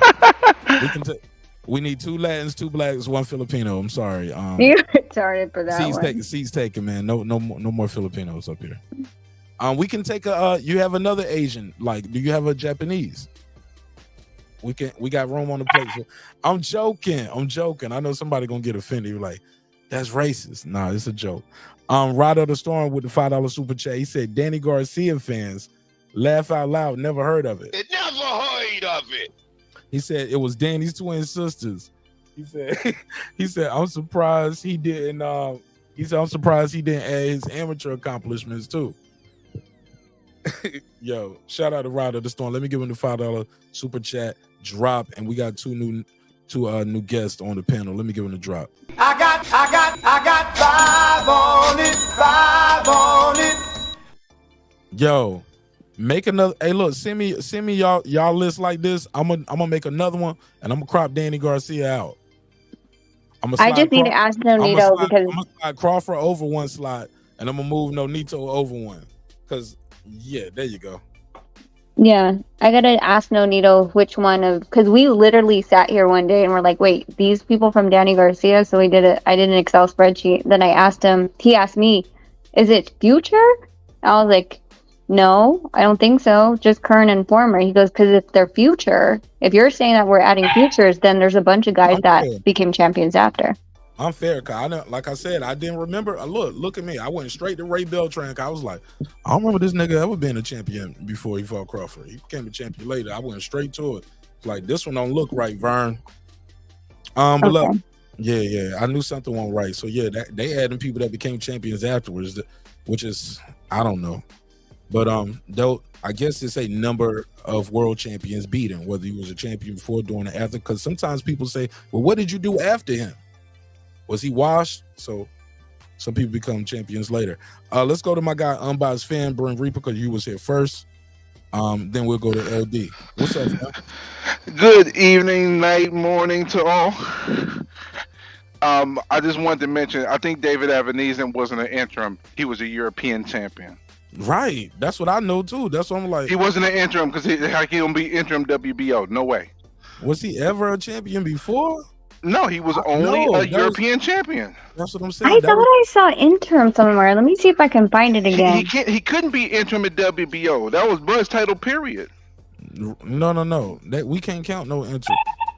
But he wasn't interim. But it ain't like Bud wasn't in recess. Bud, every time he had a mandatory, he defended his mandatory at WBO. So there's no way he was interim. I just remember that was being the biggest fight of his life, and it was a title shot. It was a title shot. He was the only thing he ever been as a European champ. I'm looking at it now, and he's only the European champ. No, 2015 and 2016, I think he was the WBA interim welterweight. No, was he?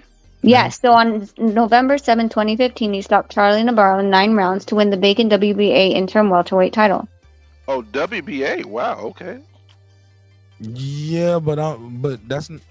The interim, you the world champion with the interim? Well, that's why I'm asking. Are we going to add futures or are we adding interims? Because if we add both, get rid of this list altogether. Take it. If you could treat it like a paper ball and shoot. Hold on. But his ain't no future or no past. The only thing he had was an interim, and I don't mean to say that's like only thing, like a disrespectful thing, like because. It should be proud. You should be proud at all. To you know what I'm saying. This is a tough ass sport. You know. But we talking about the mountaintop, the actual. No, I'm talking about legitimate titles. For the sake of this. I mean, I'm talking about for the sake of this argument. Yeah, you are the world champion. He was not the world champion. Just like Tim Tszyu was not the world champion. Charlo was the world champion. Tim Tszyu at the interim. Yep. Simple Tim as that. Tszyu won't be champion until September 30th. How does that? Because Rachel, let me ask you this before I go to LD. You're not when you are the interim champion, what comes with that as far as negotiations? I don't think we've ever been interim, so I don't really know. as far as the interim champion. It's different in different organizations. Like, it seems like sometimes when you become interim, you lose that positioning. But I mean, I don't know. All I know is if he was only interim, then we get to add Raymark Caballo to the list to ours. Like, I'm basing it off of how they're moving. So I'm like, okay, so based off of that movement, I get to add this, which still kicks off Danny Garcia off the list. Yeah, like I said, y'all scoot Terence over and slide somebody else over. But Terence got to Terence got to drop down another one because we're taking David Avanesian off here. He down to 10. But hold on, but Danny Garcia, the people he listed though, how about victories versus him though? How about that? How about victories? How about victories and what? No, they got him listed all these former champs he fought, but how many did he beat? That was the question. He beat all these dudes. He beat all these. It's just okay. Yeah, it's just that fighters beaten. Yeah, also, you can look right here at the font though. Somebody added Danny in here. His shit ain't even cohesive and consistent with the rest of the fonts, and his picture ain't the same. Yeah, somebody drew a stick figure on a Picasso, right? Right. Let's go to LD. What up? What up? Hey man, how you feel, bro? I feel good. How about yourself? Man, I'm blessed. Happy to be here. Hey, what you think of Terence Crawford cooking them boys on Twitter today? That's what he's supposed to do. That's all you got? Yeah, that's what he's supposed to do, man. Right. I mean, appreciate it. Thanks for pulling up. That was so insightful. It was like, yeah, that's what he supposed to do. Shout out to LD, he a young man with an old soul, man. Because I promise, man, that'd be something like your granddaddy say. Well, he did what he supposed to do. And pass me my beer and get out in front of the TV. You blocking the TV. You can get back to doing what he doing. That nigga over there rolling the blunt or something. Go ahead, though. Let's pass it around. Go ahead, bro. We'll come back to him. You know what? He'll jump in whenever he want to ask something. I really wish he would fight Thurman and beat Thurman up. It would be so enjoyable to watch, but it's just not enough demand for it because Thurman is Mr. Inactive, Mr. 3 fights in 6 years and 6 months, you know? He's such an active fighter. He gets a fight in every 2 years and a month. That'll do it. No, it won't. Thurman talks a great game, man. If only he fought as much as he talks. If only. He talks. All he does is talk. He don't fight no more. And you wonder why he ain't getting these fights. If he had got in the ring and maybe fought Mario Barrios, he might even got a chance. Well, not Mario Barrios, but he did that. I met what's his name? The one that's fighting Mario Barrios now. Who is fighting Mario Barrios now? At 140? Freaking at 140? Ugas.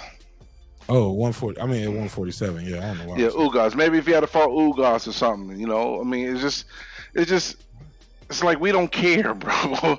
All you doing is talking. Why didn't he fight? He take that Ugas fight. Anybody got? Because he probably wanted more money. We don't have any information, but just looking at the landscape, Thurman wanted more money than his worth, man, for that fight, man. Thurman ain't got nobody else but himself to blame. I'm just saying, man. What you? Anybody got any ideas what's going on with that? But the question of the night is: Would people support a Keith Thurman, Danny Garcia fight? You know, if Crawford chose them instead of somebody else, because is that a step backwards? Is that going backwards? Yep. Do fans look at them like they washed up? Yep. Why? Like Keith Thurman only lost to Manny Pacquiao. I'm gonna play devil's advocate here. Okay, he only lost to Manny Pacquiao, but he didn't look good against Josecito Lopez. He almost went down from a body shot. He couldn't get out Mario Barrios. That was a 2-year layoff. He fought him after like okay. Listen. Every fight he got is a 2-year layoff. So what what are we saying? Not the Manny Pacquiao fight. He almost won. Oh, man, almost. Hey, I almost got that almost girl, doesn't man. count. I almost got her. You better. Where's your brandy at? Hold up. Almost doesn't count. Yeah, almost doesn't count. almost doesn't count. I mean, listen, if he was active, he would have a much more say than he has now because his record and resume is respectable and solid. But the problem is, bro, 3 fights since 2017, bro. You're a part-time fighter. He's a part-time fighter. He might as well be like Jermaine Franklin, working in a warehouse and then fighting as a secondary job. I think he still got some of that Pacquiao money. He damn sure ain't saving it, spend it on getting no haircut. He cut that shit in the mirror himself. You know what I'm saying? With a crack mirror. And I'm glad you noticed the hate though too. The shade he's throwing. Oh my God! Wasn't it obvious, Brent? It was so obvious. It was like, oh my God, shut the hell up! You go, kid, do what you want. Kid, I'm proud of you. But then you throw shit. It's just like all these content creators. You know, we give Bud all the credit, but yo, congratulations to the King of Omaha. All of that shit. Like, come on, fam. You know, we give him credit, but that lovely BUT. But when they say it, you add another T because they making a butt out of themselves. Nah, him fight. I mean, as a fight fan, I would love to see him whoop up on Thurman. But for what Crawford's trying to accomplish and do, there's no reason for him to even look backwards that direction. He just go ahead and beat Spence again. And then try to see if you can get a Canelo fight, especially if Canelo beats Charlo. If Canelo beats Charlo, then you just try to get your spot. Try to get in there and get in the ring with Canelo. And I think he can fight Canelo and call it a night and call it a career. Be honest with you, even though that ain't what I would like to see. I like to see get a few more fights out of him. But in all reality, if he's able to beat Errol Spence on a rematch and get the Canelo fight, he can call it a career. Win, lose, or draw. Man, he could call it a career now, bro. I love the ambition. I'm telling you, man, I just love the ambition. But Jerry made a good point earlier tonight, and he was like, I wouldn't be mad at him for fighting like Spence or Tim Tszyu, or getting the belt or fighting at 54. So people won't. So Canelo, it won't be like Canelo's fighting the guy from 3 divisions. It'll be like, it's 2 divisions, and you've done that several times in your career. That's a decent point, but the thing is, though, he's fighting Spence at 154, so it's not 3 anymore. It's gonna be 2. Yeah, that's what I just said. I literally just said that. I literally just said I like what Jerry said, because Jerry was talking about fighting at 154, so it'll be 2 instead of 3. That nigga said, I ain't listening to you, Martin Ash. My own conversation. I had noise in the background. I'm sorry, man. I had my own conversation. I literally just said everything he just said. Only thing I added was Jerry said, that's it. What Jerry said about that 160 at Yannick, that's a wrap for that. That fight ain't big enough for nothing. Tim Tszyu almost is not big enough fight, even though I would watch that fight. I would enjoy that fight, and I think it would be a pretty good seller. But I think for what Bud's looking for, I don't know if that's going to reach the radar, man. Yeah. It's pretty much Spence, Charlo, Canelo. That's what it looks like, and that's it. That's what he said, man. Yeah. That's what he said. That's why when people be saying all this other shit, I'm like, man, that man already told us what he gonna do. I said, how you feel about this? I said, when Crawford beat Spence that night, he took his nickname too. He's Terence the Truth Crawford. He got all the belts and your name, because he did everything he said he was gonna do, and everything he said was gonna happen, even from the excuses. He said, watch when I stop him. He didn't say beat him. He said, watch when I stop him. On my life, you ain't gonna stop me. Watch when I stop him. They're gonna say he was drained. He stayed at 147 too long. Oh my God, what did they say? But he was also, drained if they won. Yeah, and then he took. I told Jerry, I said, and everything Spence said was gonna happen too. It just happened to him. Yeah. And then you got some of these pitiful cats out here too talking about PEDs is pitiful. It's pitiful. Oh man, I ain't even giving that shit no light, nigga. Fuck that niggas, man. That bullshit, man. Them niggas hustling, man. They got a job to do. Hey, look, I don't get mad at the don't let me say it. Go ahead like that. No, I was just gonna say, the most quotable line from that whole press run was even his daddy said it. Even Sean Porter daddy said it. So I mean, that was, in my opinion, man, I really like that. Do you think they can really build it up like they did for the first one, for the second one? Niggas bought Wilder Fury 3 after Fury beat him up the second fight. And the second fight won't even competitive. But remember, the first fight was competitive. The second fight was a wash. And all the conspiracy theories came. So people bought the third fight. But not as many, I don't believe, bought the third fight as the second. Second fight sold a lot. The third didn't sell as much. Yeah, I think the third did 600 and the second did almost 9. Okay, You know let's what I'm say saying? Those are great numbers, man. Made those guys super wealthy. You know what I'm saying? I instantly saw all of them dudes' lives changing around that time too. You know what I'm saying? When they was fighting each other and stuff. I'm happy for those guys, man. I'm just trying to figure out the talking points, because let's say Crawford got out of character this time and started talking crazy. What could Errol really respond with? That's what I'm having a hard time figuring out. We'll see. All he can do is what any nigga say if he get punched in the face in front of everybody. We'll see. Try that shit again. Try that shit. I got something for you. I got something for your ass this time, nigga. I got Payback a month. Bitch ass this time for nigga. Hey, look, he a fighter. Then what are you supposed to say? I got something for you this time. That's all he can say. What can he say? But I mean they'll become like redundant real quick. I mean, it's like he said the first fight. I ain't your kids, man. I'm gonna treat you like one. I think Terence gonna go in this shit a little more humble this time, like, cause you got to get people to buy the fight.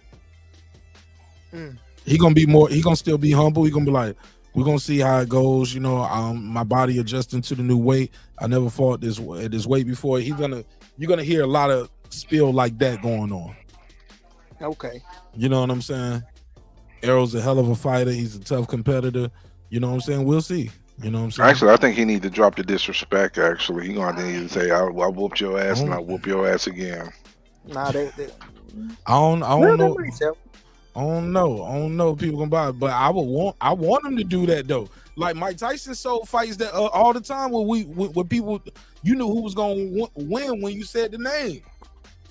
I'm Mike Tyson, fill in the blank here. This nigga getting knocked out early. You get what I'm saying? And people were still buying it, knowing that this guy is gonna win. And he probably gonna knock this dude out, but you will still buy it to see his spectacular. Maybe Crawford is becoming one of those type of talents where, because it's not like it's a fluke that he knocking dudes out. He's on a streak, maybe, and the way he does it is masterful.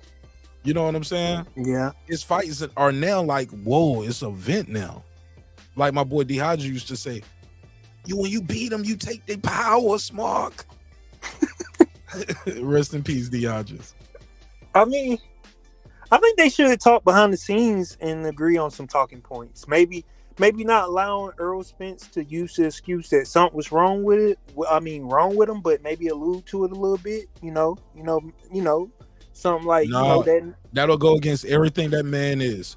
I ain't even gonna hold you. I don't think that's in his character. You don't think so? Like, you don't think he? Nope. I think Errol Spence has too much pride. That motherfucker got that Texas pride. Well, he was born in New York, but he got that Texas pride. He has too much integrity. Yeah, I said it.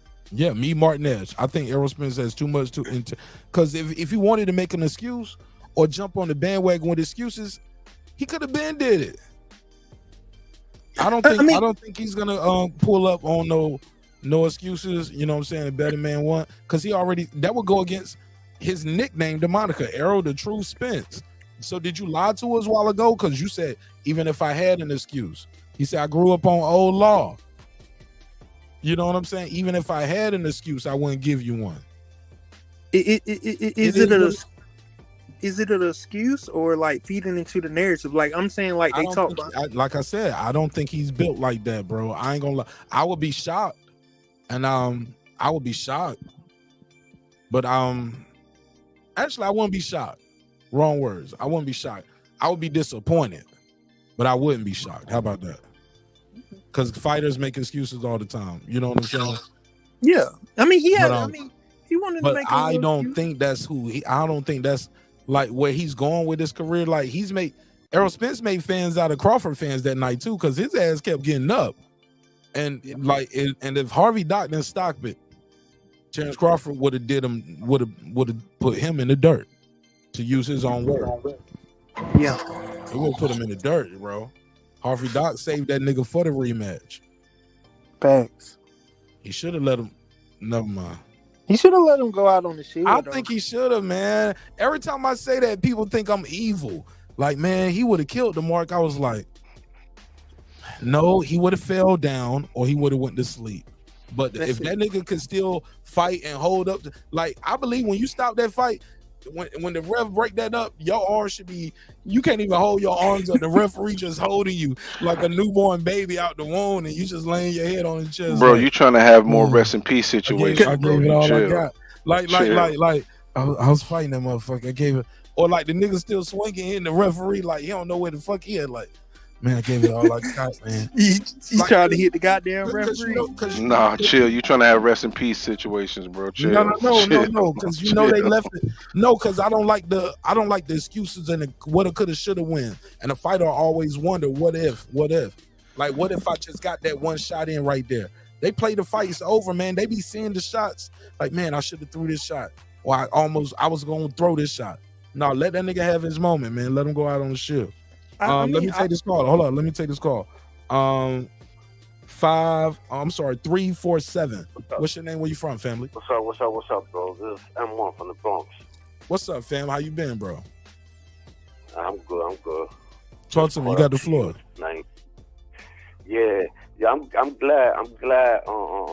Crawford shouted them dudes out, man, because they always fucking hating on him, man. Like, fucking Danny talking about the Spence wasn't what he was when he fought him, and man, come on, man. Like, that was Keith Thurman doing this shit to him.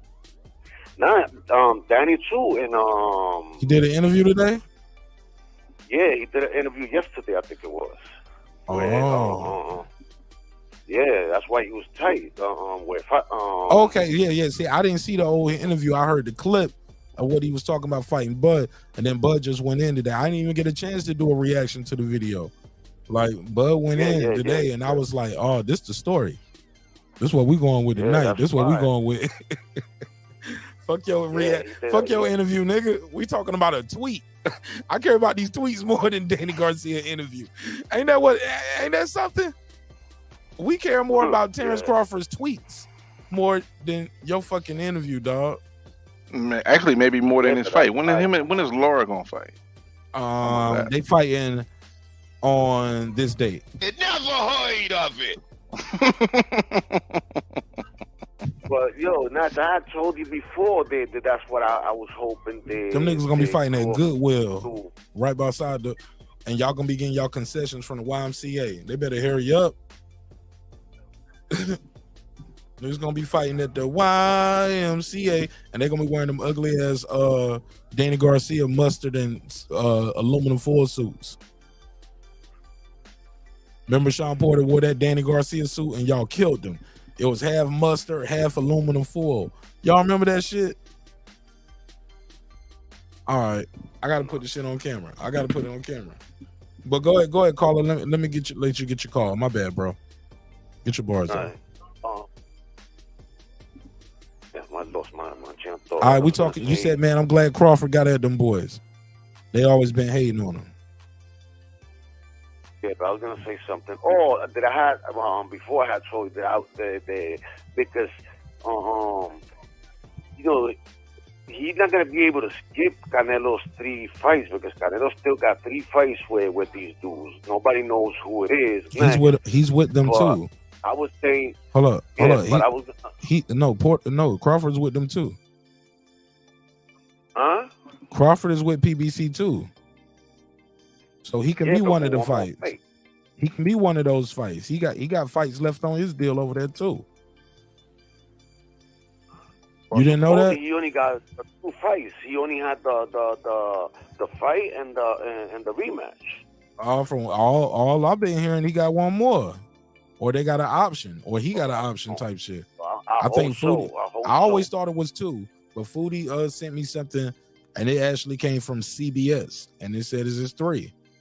I'd always heard it was 2, but after further review, I found out it was a 2 fight with Spence, but it's possibly another fight on the deal, or they have an option. But on one of the interviews, they asked Crawford that. They asked him if he was canceled. He was like, "No, I just got the fight and the rematch. That's it."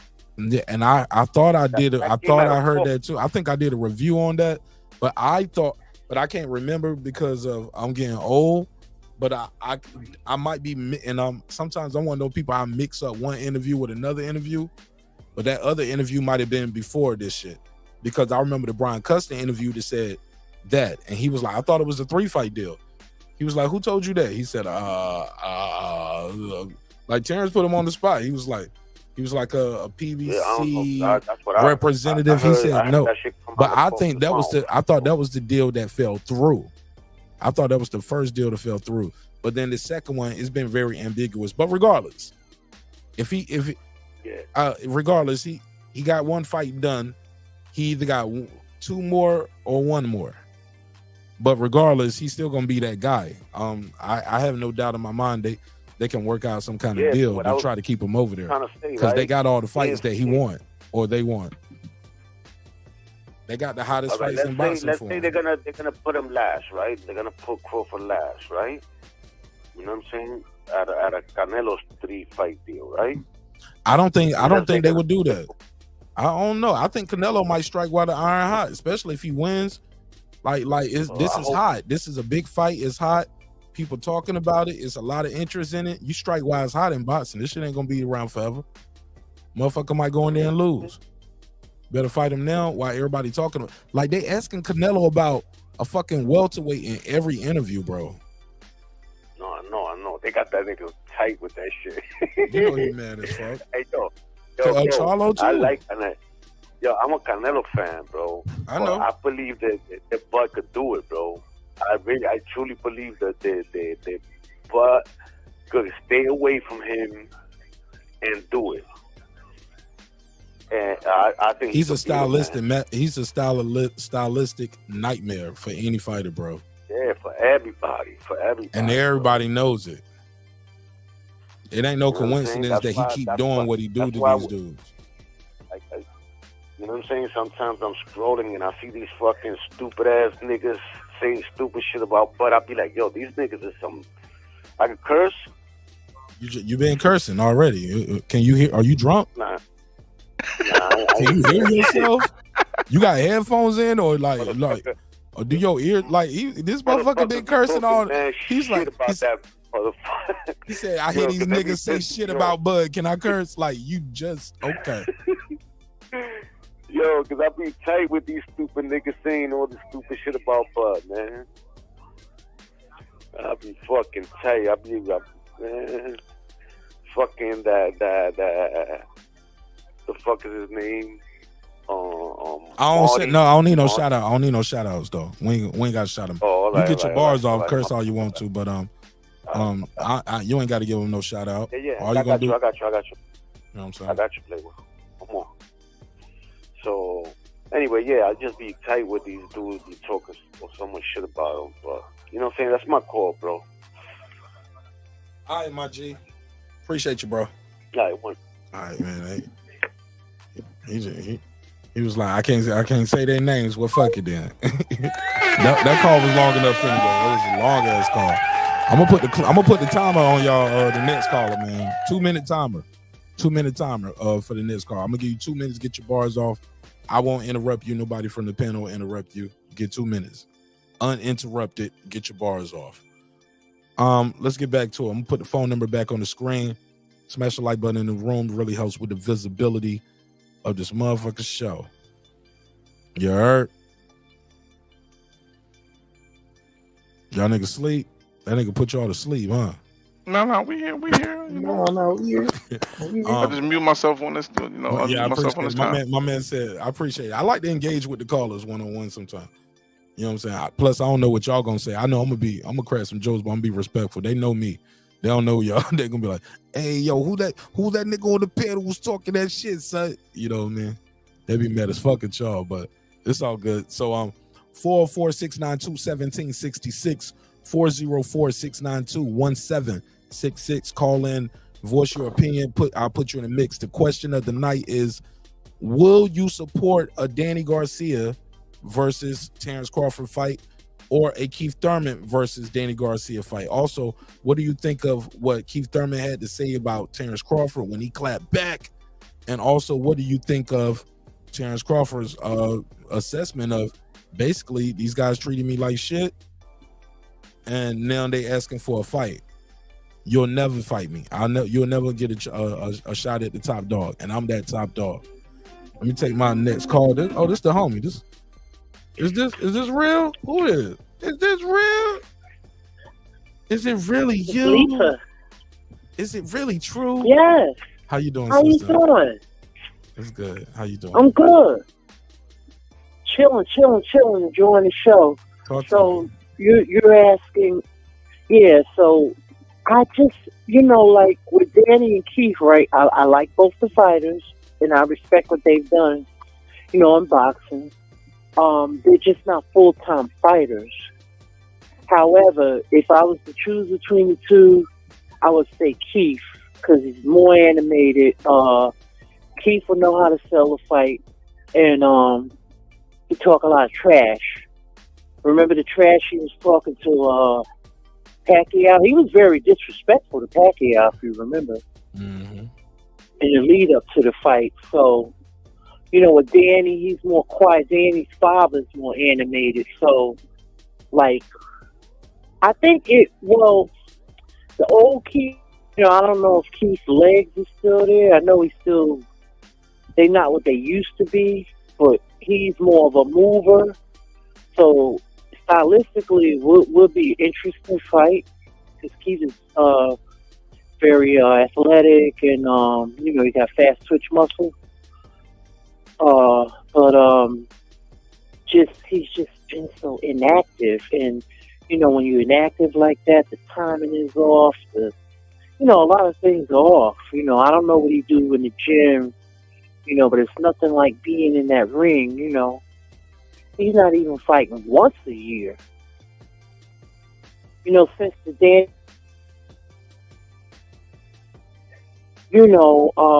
inactive. I really don't know what's going on with him. But Danny has always been, he always did his own thing outside of boxing, where he had a lot of businesses and stuff. So Danny's been on a decline for a while, and he just he'll do a fight here and now, but both of their feet are out, out of boxing, one in and one out. And Bud Crawford is not the type of person you're gonna come in. You got to be firing on all cylinders when you're going in there with Bud Crawford, because he's at the top of his game right now. You know what I'm saying, Mark? Hello? Yes, ma'am. I just had my mic muted. I didn't want to cut you off while you was cooking. Yeah, he's firing on all cylinders. You can't just come in there and you ain't fought in 2 years and coming in. That's a recipe for disaster. I'm just keeping it real. I'm not from Jersey City. My bad. Newark. You from Newark? That's okay. You from Newark? Yeah. Yeah. I don't know why I put Jersey City. Yeah, I don't live in Newark no more, but I'm from Newark. Yeah, Jersey City. I know Jersey City. Yeah. I'm sorry, man. But that's basically it's not a big deal. It's not a big deal. But like my rep. This is my rep, yo. People gonna be like, "Oh, Mark Nash show you said you were from Jersey City, and I still got New Jersey City up here. What am I doing?" There we go. It's okay. From New Jersey. There we go. Yeah, Jersey City. I know Jersey City real well. I wrote New Jersey City. Like, what the hell was I thinking? All right. It's okay. It's in the middle of the night, Mark. But listen, Yes, ma'am. listen. At the end of the day, look, you cannot be out of the ring 2 years going in there with a fighter that's been very active, and you just can't. And somebody who's staying in nah, it's just not. Brick City all day, you know it. All You just can't do that. All right. Well, Lisa, So you're a that's value member. basically. Yeah, I was about to say, you're a value member. I said you're a value member of the neighborhood. So you can click the link, or you can call back anytime. You can call back the same show. Call back 3-4 times a night if you want to. It's all love. Oh, man. okay, no doubt. Yeah, it's all love. Yeah, You but see, I it's no cleared the lane for you. disrespect to See, I Danny cleared or the lane Keith. for you. Yeah. And they ducking your boy. Yeah, but it's no disrespect to everybody Danny ducking and your Keith. boy up there too. Sidebar. Call back in when I get on that Who? topic. The shark. Ducking what boy? The shark. Who? Shakur, the shark. Oh, you know what I call Shakur and Bud? Chucky. They got them devious smiles, and they back up with and they both got the gap. They both, I see. Yeah, so they ain't got many time to go get no similarities braces in and look Bud pretty, and- nigga. We fighting. Bud and Shakur, I see so many similarities. It's hilarious. For sure. Well, Lisa, click the link and Yeah. pull up, or I'm gonna call you back on the next one, on the next topic if you still up. Oh, okay. No, I'm just in the chat, just chilling here. It's late, appreciate so I'm you. just listening. All right, well, I love you, sis. Appreciate All you. right. All right. Lisa.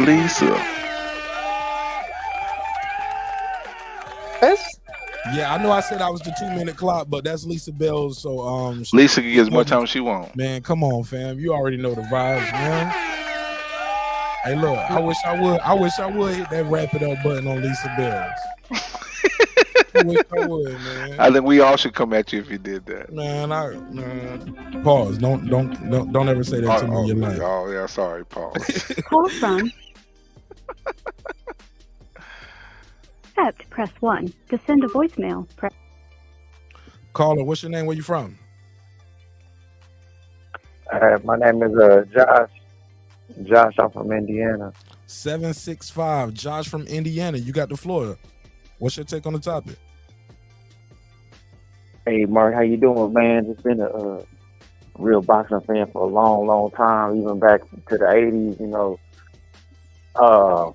Man, on this topic right here about the Terence Crawford and the Keith Thurman and the Danny Garcia, man, I like all three of them fighters, man. But I believe in being real and being honest, man. I fake stuff, and I know sometimes people try to paint narratives, and he said this and she said that and he said what or whatever. But man, I know a lot of times when you got promotion behind you, you got advertisement, and everybody got their opinion on stuff, because Terence Crawford, he don't get me wrong, he is the top dog right now, man. I'm proud of him. He did his thing and everything.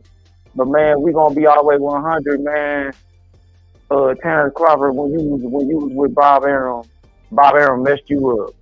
We keep it all the way a buck, man. Like it was hard for you to get fights because Bob Arum said in interviews that he was only gonna pay people $1 million, you know what I'm saying, to fight Terence Crawford. So PBC got all the money, man. Like all them fighters, Keith Thurman and Danny Garcia and them, they were selling out arenas back in 2015, 14, 16, 17. They was all making like $4 or $5 million every fight, like $3 million. You know what I'm saying? They was already making money, like.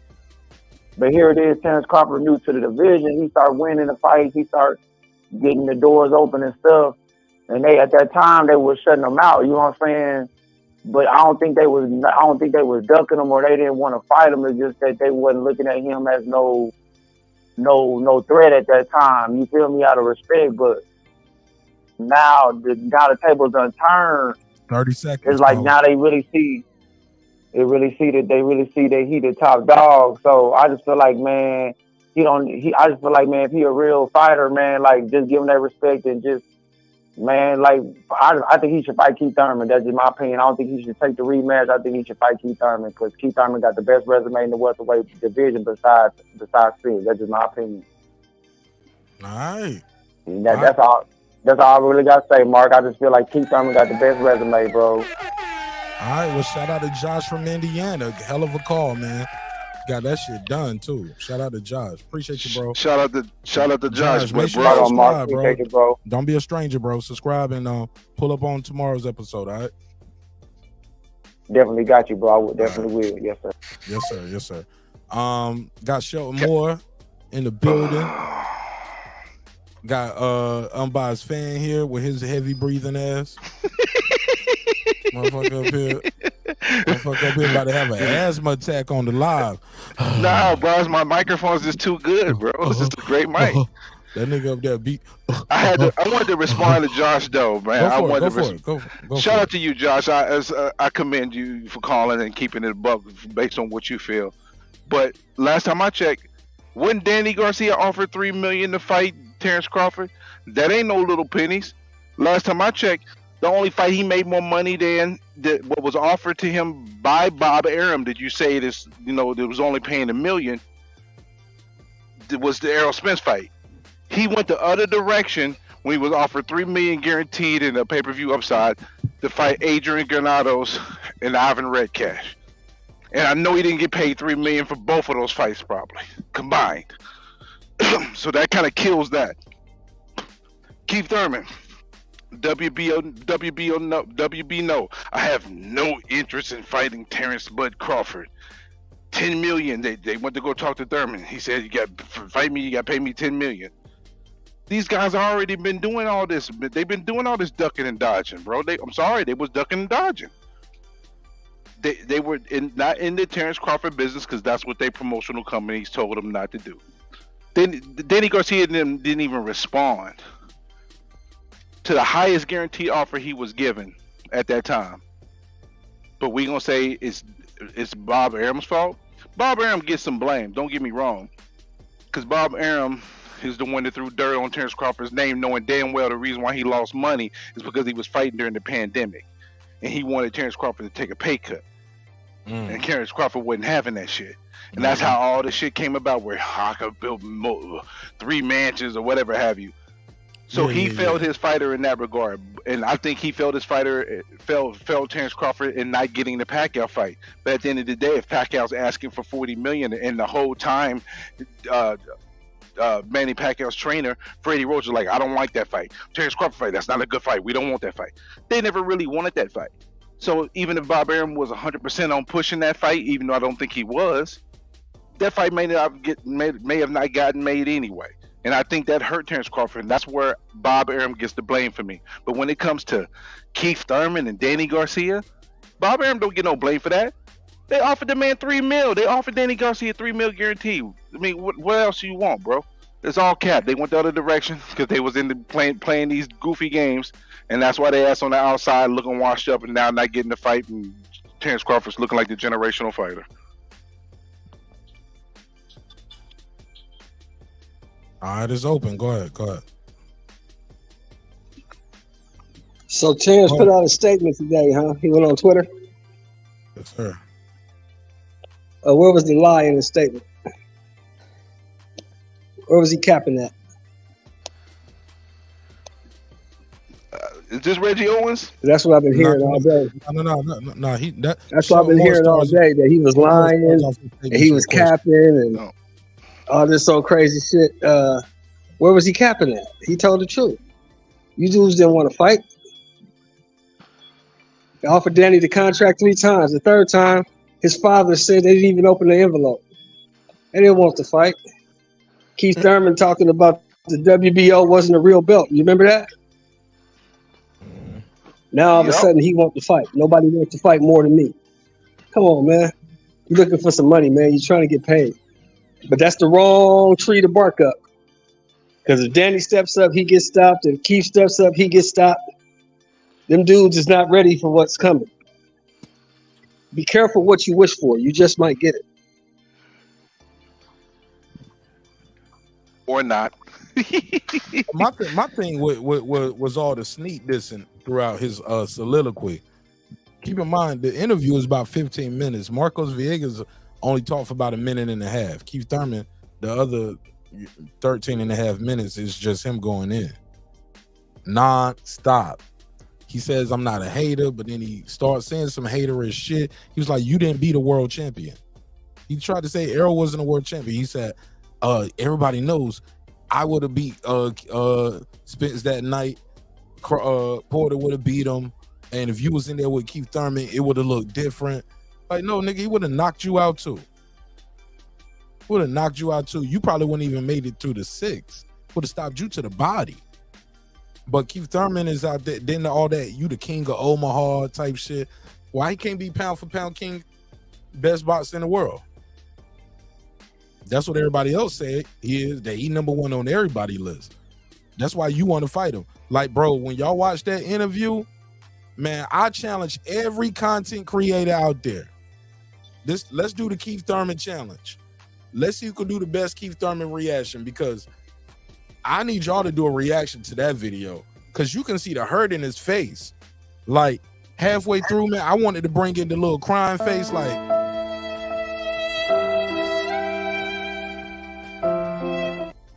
it was beautiful, man, because you can look at his face and his eyes, and you can see the micro expressions where he was going through all the emotions. Oh man, he was like, I never heard Keith Thurman say nigga before. He was like, man, I ain't hating on these niggas no more. I was like, yo, I know he all that. I kid. I was like, yo, you ain't from New York, so you calling him a kid? You sonning him? And then at some point, this nigga Keith Thurman ended up talking about, like, yo, shit, why you the one that don't want to let people get a tune up? Look, we came out like we was in the same Olympic year. We was in the same Olympic year. You got 10 more fights than me. You got 40 fights. I was like, bro, you the reason why you only got 30 fights. All that, and I fought Manny Pacquiao with one hand, so I'm still undefeated. Don't make me bring this doctor's note up in here. What the fuck is Keith Thurman talking about, yo? I passed the mic.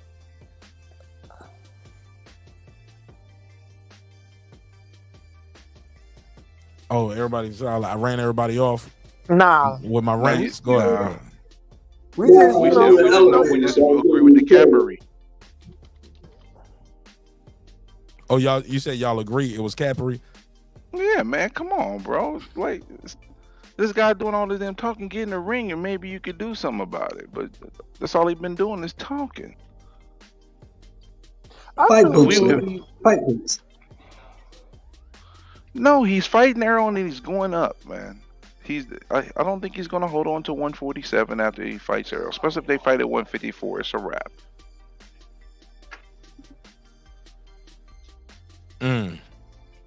What happened? If they fighting at 154, there's no way he's gonna back down. Yeah, I think he's gonna drop the belt. He's gonna drop him after the second Spence fight, though. Right. Because he does want to have the ability to weigh his options, though, because you never know what can transpire. He can lose out on being able to get Canelo and Charlo, and so it might make sense for him to fight Boots. But at the end of the day, I don't think it's gonna make sense for him to fight Boots. Well, if he can't get Canelo or Charlo, or like Boots ain't even out there really talking like that to try to get that fight. Like, why he ain't talking more? Bud kind of gave him the blueprint. Like Keith Thurman is doing the blueprint. Keith Thurman read in between the lines. Like Danny got off the gas on his Twitter response. Danny was like, oh, I don't gotta fight you, bro. I'm rich already and all of that shit. I ain't trying to pay all them sanctioning fees anyway. Like, hold up, bro. He was like, I can use that money to buy some more real estate. All right, Danny, whatever, nigga. Like, you ain't undisputed ever. I'm 2-time undisputed. I'm locked in as a Hall of Famer. You trying to get you another division so you can be a first ballot Hall of Famer, and you locked in there.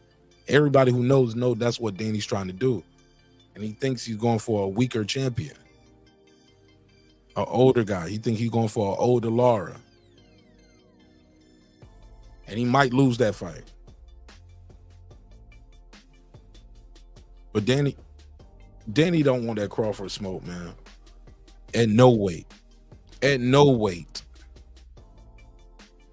But it's weird to me that he put out that tweet to say, I ain't got to fight you, bro. I don't want to fight you, bro. Or I think he said, I don't need to fight you. I'm already rich. Okay. You ain't getting these checks. So why you open your mouth in the first place? Why you bring them up? Why did you jump out the division? Let's not act like Danny Garcia has been getting the Crawford checks, man. He's not. Everybody knows Crawford was the highest paid welterweight. That wasn't no secret. Everybody knew that.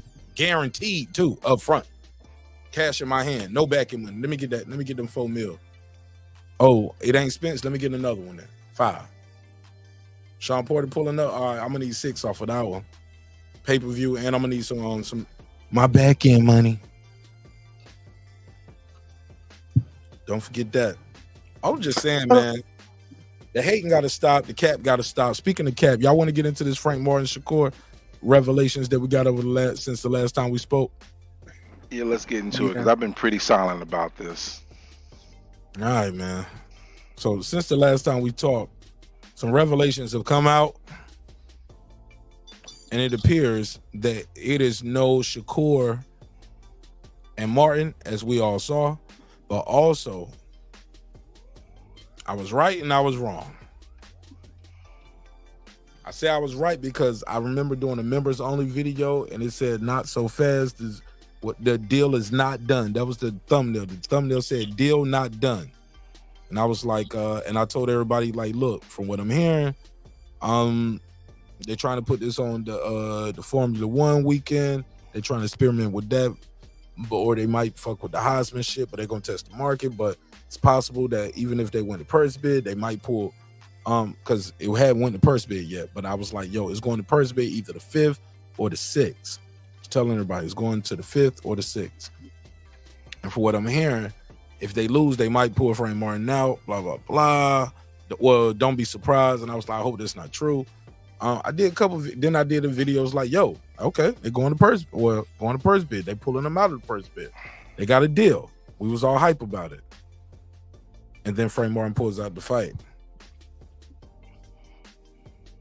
So I was right, but I was wrong. I was right about the deal not being done, but I was wrong about Frank Martin not ducking, because it was possible that he might be gearing up for a Tank Davis fight. There is no Tank Davis fight for Frank Martin. There is none. I saw the interview with Calvin Ford, and Calvin Ford talked about how the Frank Martin deal fell apart. Calvin Ford was very stern, very very persuasive. He seemed like he was trying to gear and lead the audience towards fucking with an Izod Pitbull Cruz fight. So once again, I was right, but I was wrong, because that's something I told y'all the night that fight happened. Man, they gonna fight Pitbull Cruz again. They gonna get a rematch out of this. This is a blessing in disguise for them. This somebody you know you can beat, but the fight didn't look that good, so people gonna want to see it again. They gonna think you lost. Oh man, it's like the Marcos Maidana with Floyd. Only problem is Floyd doubled that shit back real quick. You know what I'm saying? Why the iron was hot. Tank Davis don't let that shit cool off too long, man. They all that trying to build Izod Cruz up, and I get it. It ain't Tank Davis. It ain't his fault. It ain't Izod Cruz. It's in his favor. That's what PBC been doing. They've been fattening him up. And they're going to fatten up Frank Martin some more, according to what I heard from Calvin Ford. It's like, yeah, man, why would you go over there and do that when, you can stay over here, get your skills tighter, make good money, while you honing your craft and getting better. I was like, oh, shit, that's the plan. Make good money? He got paid $75,000 to fight the fake Ali. What do you mean? I don't believe that. I don't believe that because I know enough about boxing. I don't believe he got 75. $1,000. I would hope not. No, people saying seven. No, people saying 7,500. No, Niggas was 75,000. wilding. No. Niggas been out here wilding, son. No, Like, I'm just saying, got a only clip person of it. go ahead. No, go ahead, bro. Only people I be hearing talk about this are people that I far as I know, they never seen a boxing contract or a purse split or a term sheet, none of that shit in their life. Probably until I put one on the screen earlier this year. And when we was doing our business and boxing week, and we was going through what this shit really looks like, and we was having managers, promoters, champions pulling up that week, right? It was a whole week. It was an interview every day, 5 days that week. My man, I'm here to tell you, a lot of these dudes just be going to some of these sites, and it was the same sites that if you do some research on these people who wrote the article and all that shit, like motherfuckers be in countries that you probably can't even say 3 times fast. And they be, I stand. You know what I'm saying? Stan. Like, nigga, you like who is this person? Then you click and you be like, oh, this is a 19-year-old kid that plays soccer all day. They live in I could cut you, Stan. Respectfully, of course. You know what I'm saying? Like, and he telling you what Frank Martin making over here in America? Like, nah, bro. Sometimes if you look at that shit that they have on some of them sites for other fights, they'll be having pay-per-view splits for fights that ain't even pay-per-view. So I was like, okay, so is that American pay-per-view? Like, because it wasn't on pay-per-view for us. Like, that was on Showbox or that was on regular ESPN. So are you talking about pay-per-view in Australia? Like what are y'all doing? Like, it's no source where they get that from. So I be real funny about these places, because Vegas is one of those places now that don't be putting out those purses like that no more. But I could see it though, especially with him being signed under another fighter. Bro, I don't. So it's like no, bro. I'm gonna tell you why. I've been privy to helping put some fights together, bro. Mm-hmm. You know what I'm saying? I've been privy to help put fights together, bro. And people watch the show know. Fuck it, I'll tell y'all right here live. For the people who don't know, I've worked with a matchmaker out of Vegas where she would send me the name, the price. I mean, and some people know. Like, and these some big YouTubers that know too. Cause I had to ask them, like, trying to figure out, like, damn, how should I charge? How much should I charge? Like, because basically she was asking me for fighters. She would send me a list and like, yo, we got these fights lined up for this network. We need somebody for this fighter. And I'll just say Troy Osley as a name, right? Somebody like Troy Osley, like he need an opponent. It's a 6-round fight at 160. Who you got? And I'll see the fighter and I'll see the purse.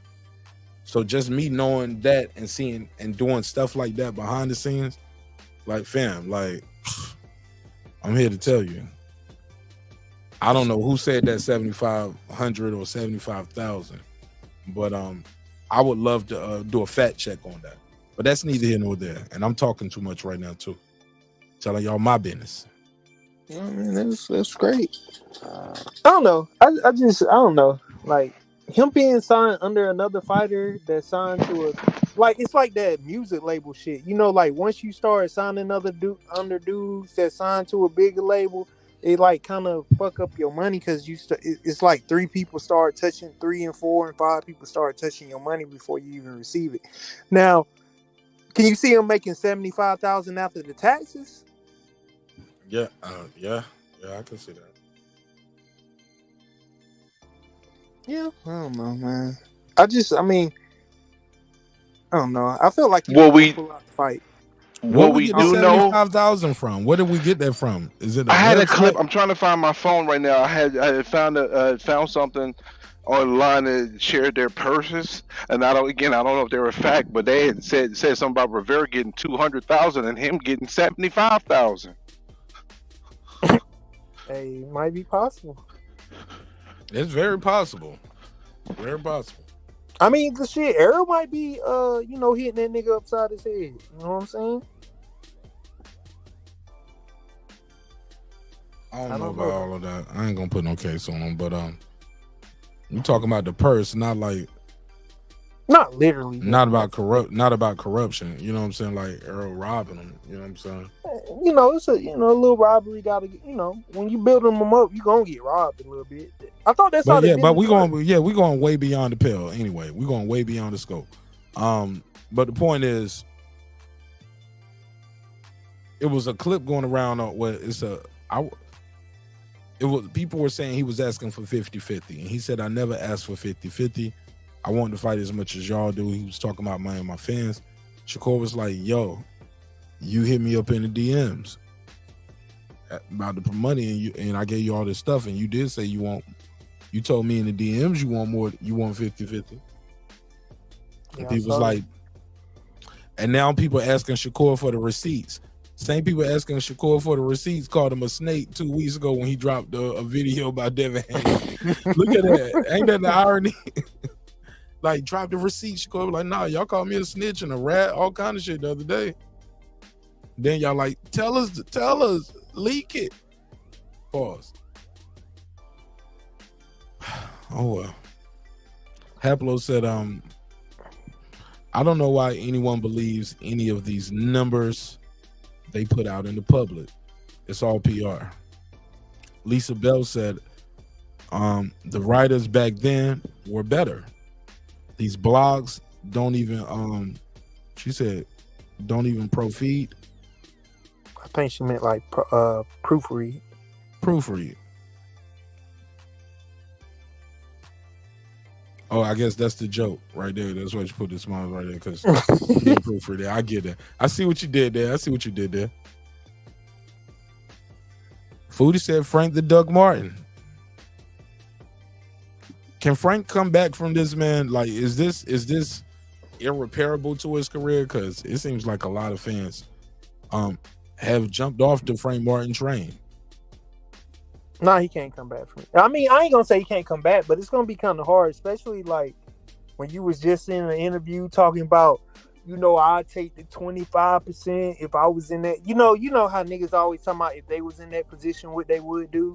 And right. Then you put them in that same exact position, then it's all kind of like variables start. Well, see, what you got to understand is, so it's I don't know. I think it won't damage him like back in the day when boxing really had integrity and stuff. But I think it's kind of like you can't talk that rah-rah talk no more. He got to get Ghost, Frank the Ghost Martin. He just got to, speak very formally. They said, hold on, somebody said the Ghost acting scary. Never heard of it.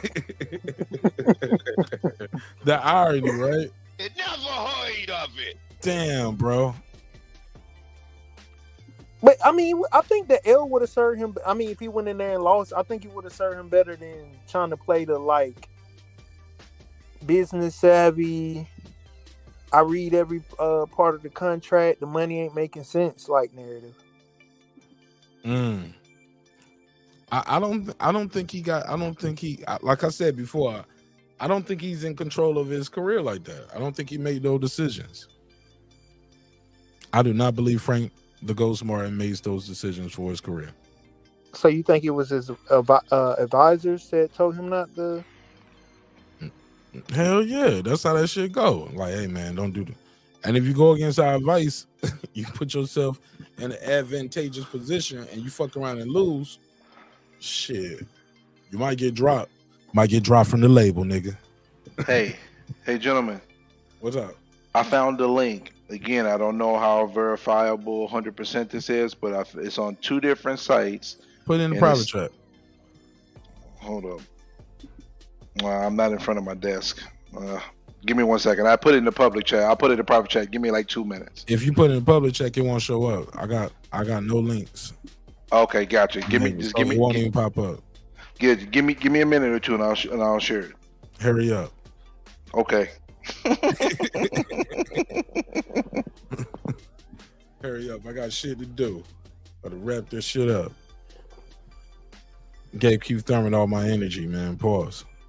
Yeah, man, I'm disappointed in Keith Thurman, man. I'm disappointed in Keith Thurman. I might have to chop that up, man. Might re-release that tomorrow. My Keith Thurman ether, man. Like, I'm tired of Keith Thurman with that shit. Keith Thurman fought 3 times in 6 years, man. I don't know. I think Keith Thurman, like, when his IRA runs low, he just come back for a fight, you know, put himself in the, like, I think he just come back when he has something financially he's trying to do. Cause like, how you only have what you say 3 fights in 3 years, or after he fought Danny Garcia in 20, let me put it back on the screen.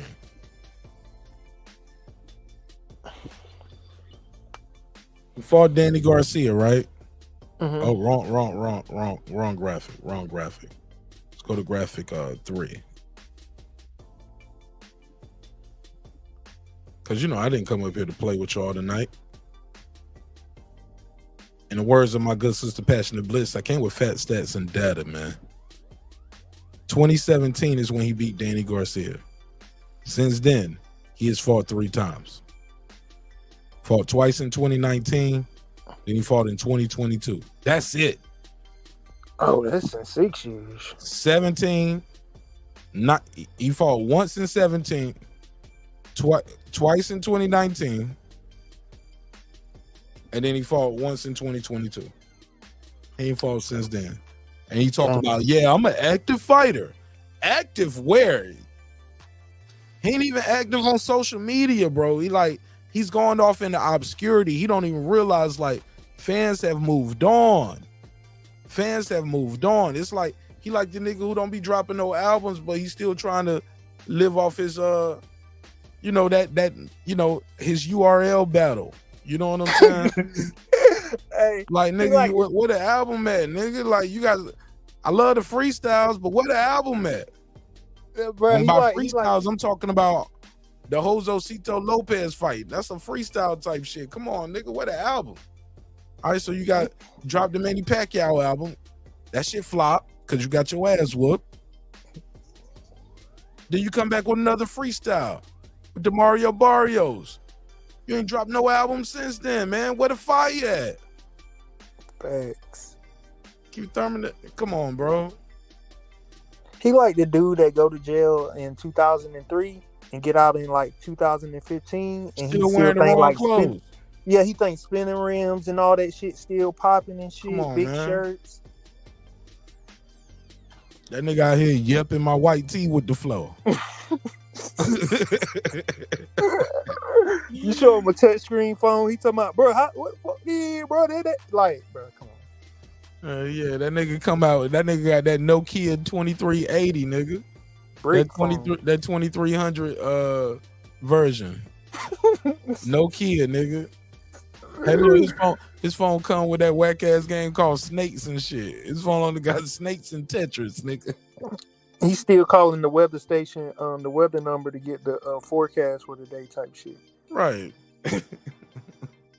Bro, he don't call it the internet. He said, I'm going on the line. I'm about to get on the line tonight. I dropped it for you, bro. Nigga still picking up hoes from the chat line and shit. No, he said, bro, like, you know how he's seeing them little fake guru ads and trying to tell niggas like, bro, I'm trying to tell you, bro, I'm about to goddamn do right, nigga still, hey, look, nigga out here with the Joel Santana bandana shit. He be honoring his bandana and shit, putting the creases in it, sort of prop up right. Yo, this nigga Keith Thurman, the nigga, this nigga Keith Thurman, the nigga to get out jail still wearing wallet chains.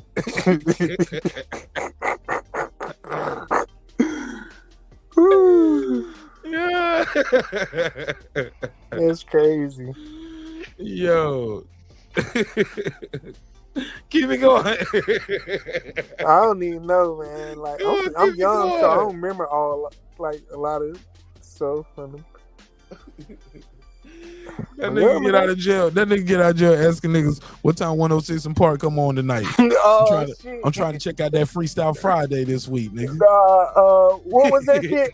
Rap City, the basement rap. What was that shit? Who gonna be on the basement this week? Like, nah, bro, that shit is over now, man. Yeah, look, he think reality TV is real. Bro, he still asking about Michael Vick highlights. Probably Michael Vick threw for last Sunday. Oh shit. Oh man, all right, that's enough. I'll let him live a little bit. All right, let me see. So Bram got a link right here. Let me go to the link. And Bram, you said you got this from where? It's two sites that it shows that it's from. Again, neither one of them I can count them as verifiably 100%. One is called sportopedia.com, and the other one is sportspayouts.com. All right, so let me share the screen. You said, yeah. This, I'm gonna be honest. This looking like one of them ones, Bram. Yeah, like a question mark. All right, so we got Frank Martin versus Michelle Rivera, payouts, purses, revenue for both boxers, and it says 200K pay-per-view share not known because this wasn't on pay-per-view. This was on Showtime, so they at least get that right. Total payouts 200K, no pay-per-view money reported, 75K. All right. Now, as you read this article, it never does it say where they got their information from. Source. Where's the source? Right? There's no source here. But look, let's click right here. Who is this guy right here? SP Staff. Oh, they don't change it. They got it so we can't do that no more. So yeah, we don't even know who runs this website. How do we? Well, I know the Sportopedia is ran by Mustafi. No. I'm going with this one. You sent this one first, so I'm going with what I'm going in order. It's so yeah. That is the one I sent first. I'm saying I'm going with this one right here. Like this, the first one I clicked. You sent this the one that's sports payout. Yeah, you sent this one. Okay, the Sportopedia has a name behind it. It's a person's name behind that one. And this is a no-go. This is a no-go. All right, this one right here. Let me share the screen. Yeah, that one has a name behind it. All right, let me see. Let's do some little research. Yeah, that one does say SPD staff. Yeah, I see that. All right. This says how much word run 200K purse. Boom. Do they have a source where they got their information from? According to blank. Where did they get this? Okay, let me scroll through. Okay, this is the purse has not been announced, but we have made an assumption according to the analysis of our experts. There you go. Did you see that? Nope. Most people don't even go through the article and read. Well, that's why I said I didn't. I told you. Yeah, and then this ain't no shot at you. This is a shot at all the big channels because it's a lot of big channels that run with stuff like this, and they don't even go through and read it. The official market has not been announced. We have made an assumption according to the analysis of our experts. But who are your experts? You get what I'm saying? Good question. But and this was not announced. This is something that they put out. According to them, it's not announced. So let's see, who is this person right here? Who's this dude? He wrote the article. How you say this? I think it was Mushfarik Rahman. Yeah, you sound pretty good. It sound like you did good, sir. Excuse me. Right, let's see who Mushfarik Rahman is. That's this dude right here. He's the co-founder of Sports Media and a Bangladesh-based sports report. Okay. So he's in Bangladesh. He's working to bring you live sports updates, news, talks, and report. So he's in Bangladesh.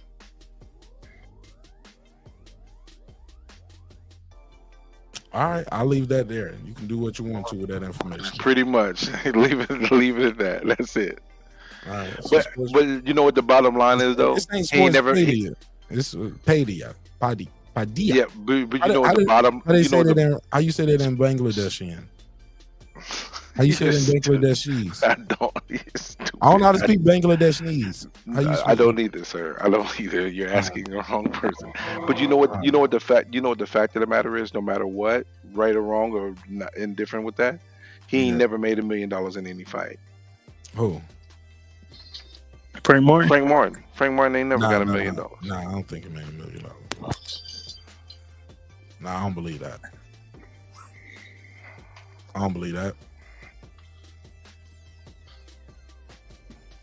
I mean, he don't even have the leverage to make $1 million right now.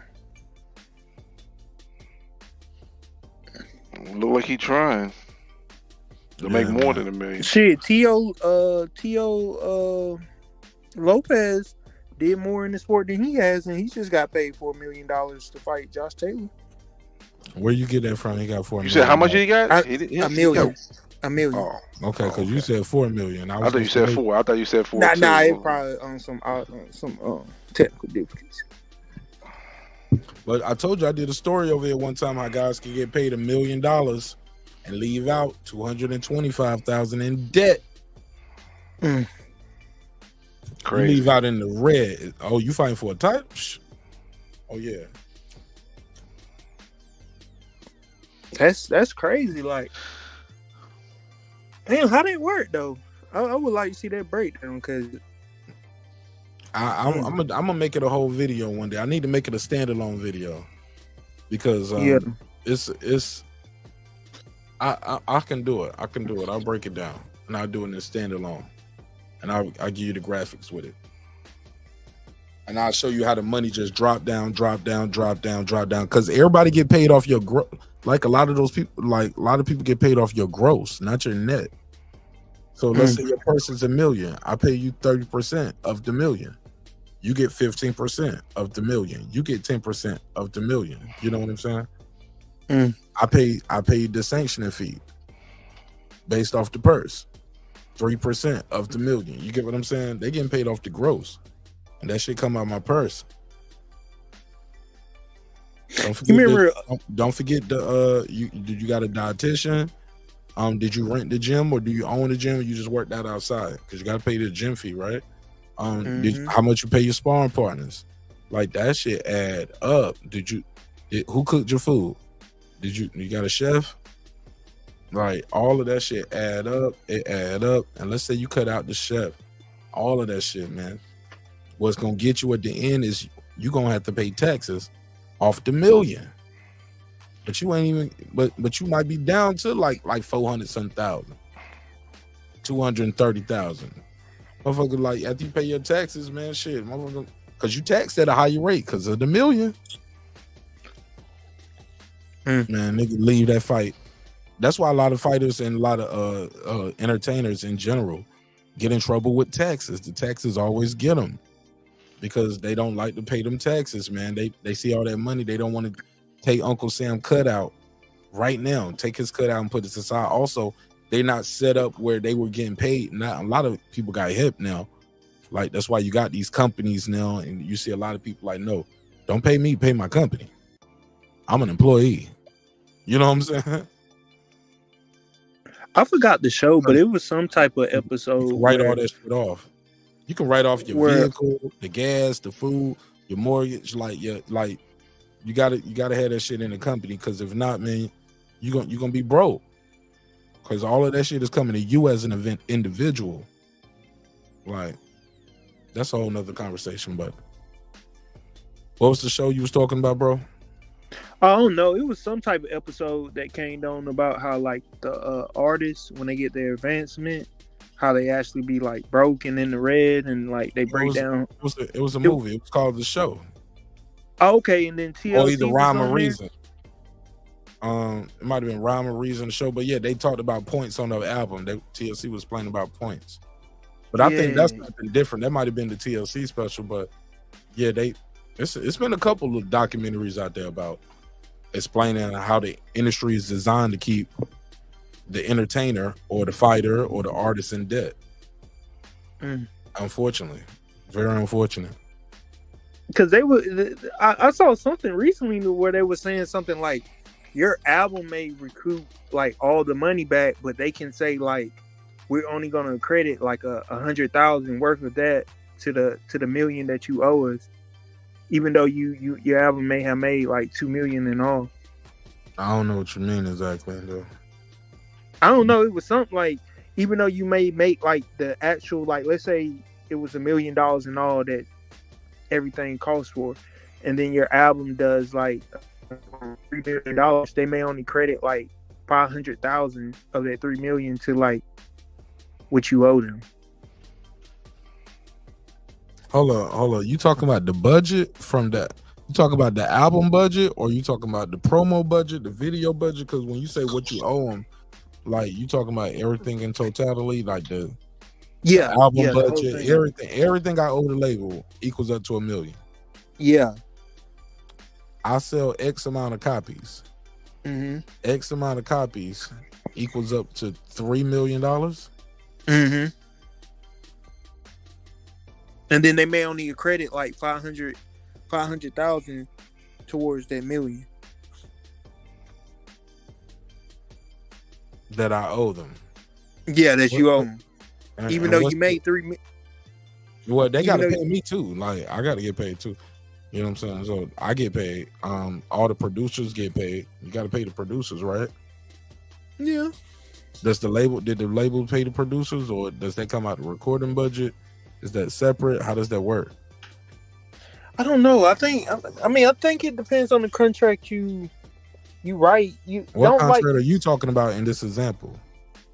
Like, I don't know. It was just basically, I saw an interview where an artist was talking about how you can recoup the money, like, but somehow you won't get accredited for like all the money.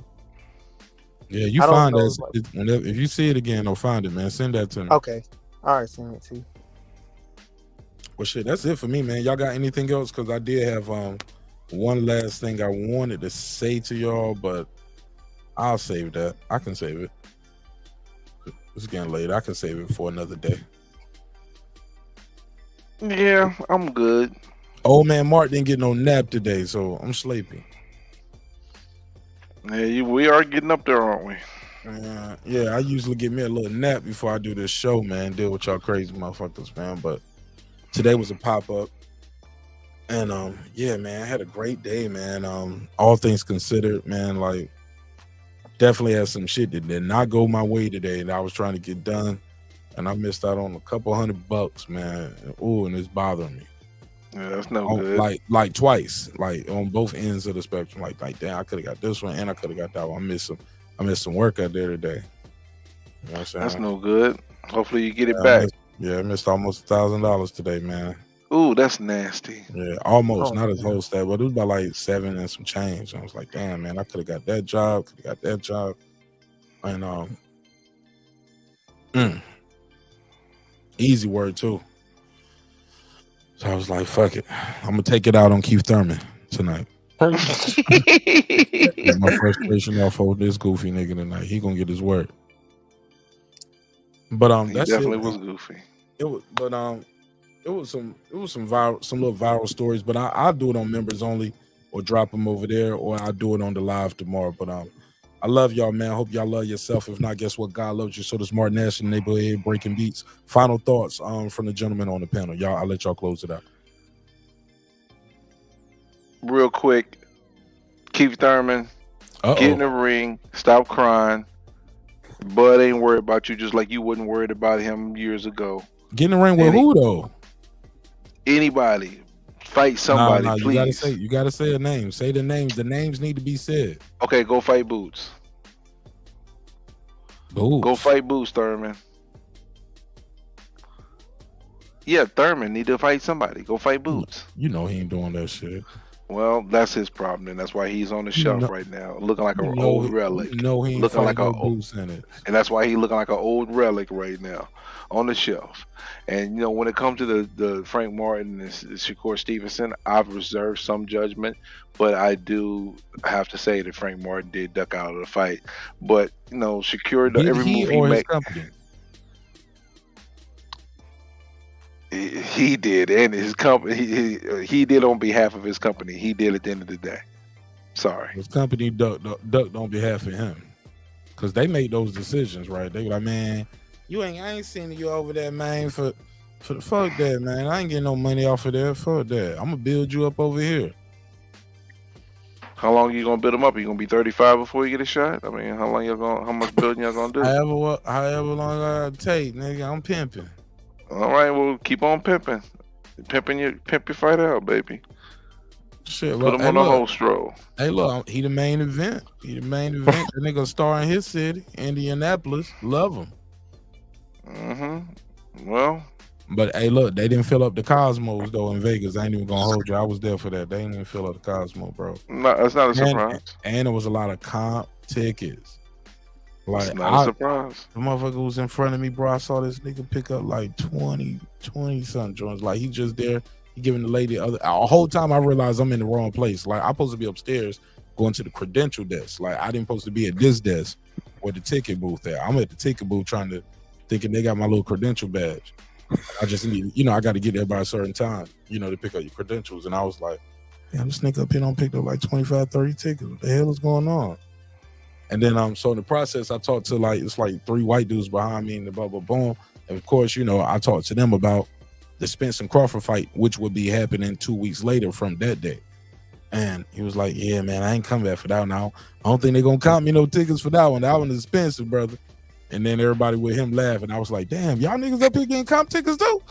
Who the fuck is y'all? I was like, damn, so this nigga get like 25, 30. These people behind me getting some comp tickets. I was like, damn, man. And it still wasn't packed. You know what I'm saying? Like, to be fair, they did pull Nonito off of that card, though. I was just about to say that. And some people were like pissed about that shit. I know people personally that was pissed about that. Me being one. They traveled just for that. Right. Some people traveled just to see him. They didn't travel to see Frank Martin. You know they did. I missed the super chat. Somebody said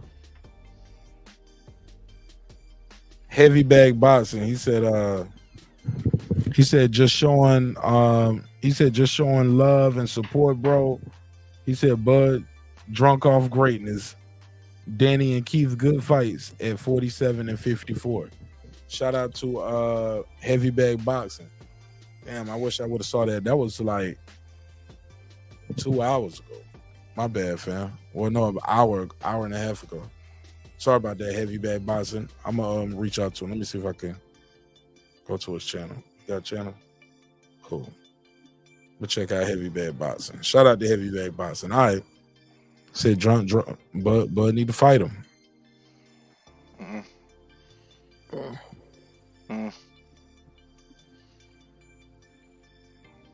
I mean, with all these fighters, like everybody keep talking about they building and building and building. I think if you want to build that much, you should go be a Minecrafter or go get you a hard hat and go to your local construction site and start help build shit since y'all building so much.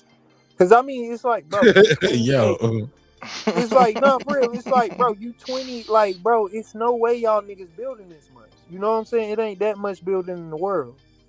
Bob the Builder. Yeah, like, bro, that these dudes tell it they help build the Great Wall of China.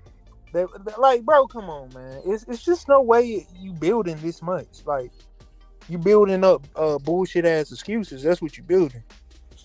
Talk.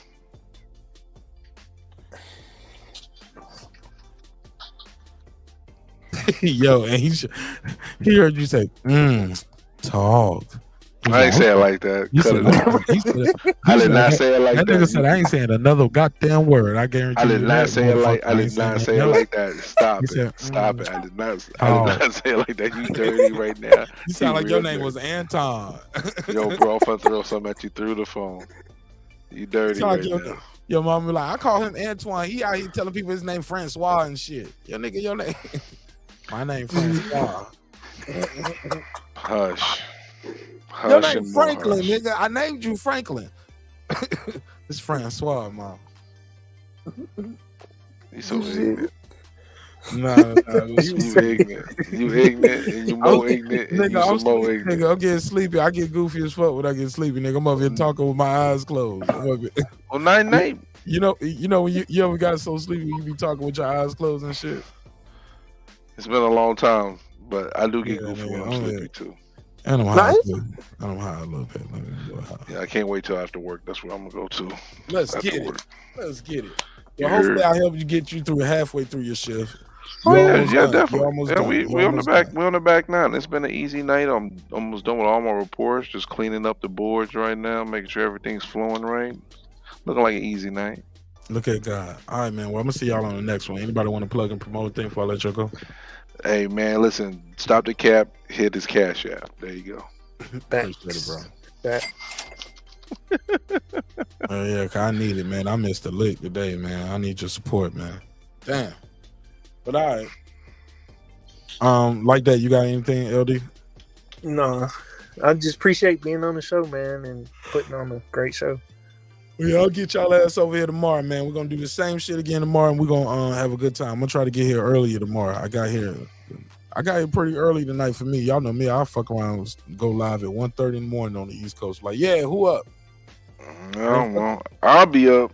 And look, and fuck around. Have a nice ass crowd in here. People like, hey, man, I'm up. I'm glad you're here. Like, yeah, like 70, 80 people. Right.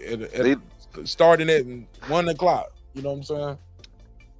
You the late night boxing man. It is what it is, man. Well, I'll see y'all tomorrow. It's your favorite late night boxing man, Martin Nash. Peace. I'm serious, y'all. I'm gone. Y'all got anything else? No. Go.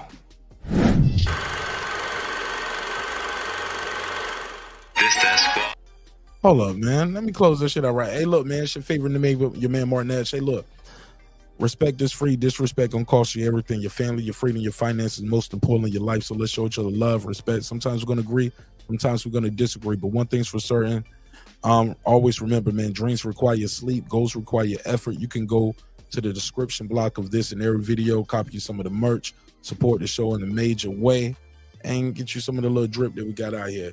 Love this one right here, your YouTube daddy, but I got other merch that's out there, and you'll probably see it in the merch bar at the bottom of the screen. So thank you again for your time, your energy, but most importantly, I really appreciate you allowing me the opportunity to entertain you this evening.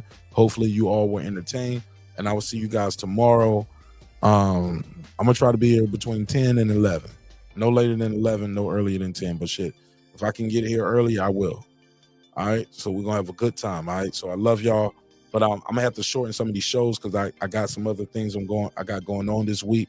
So they're gonna be some shorter shows, but I'll be doing some video drops throughout the day. But yeah, man, trying to better myself, Brim, taking some classes and doing other shit. So trying to get better so I can be better for y'all. All right.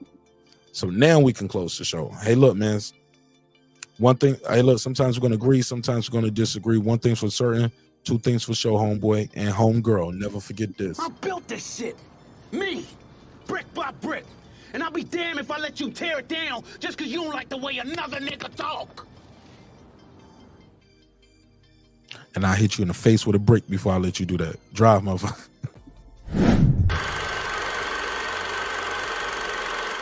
This that squad sound. This is me, man.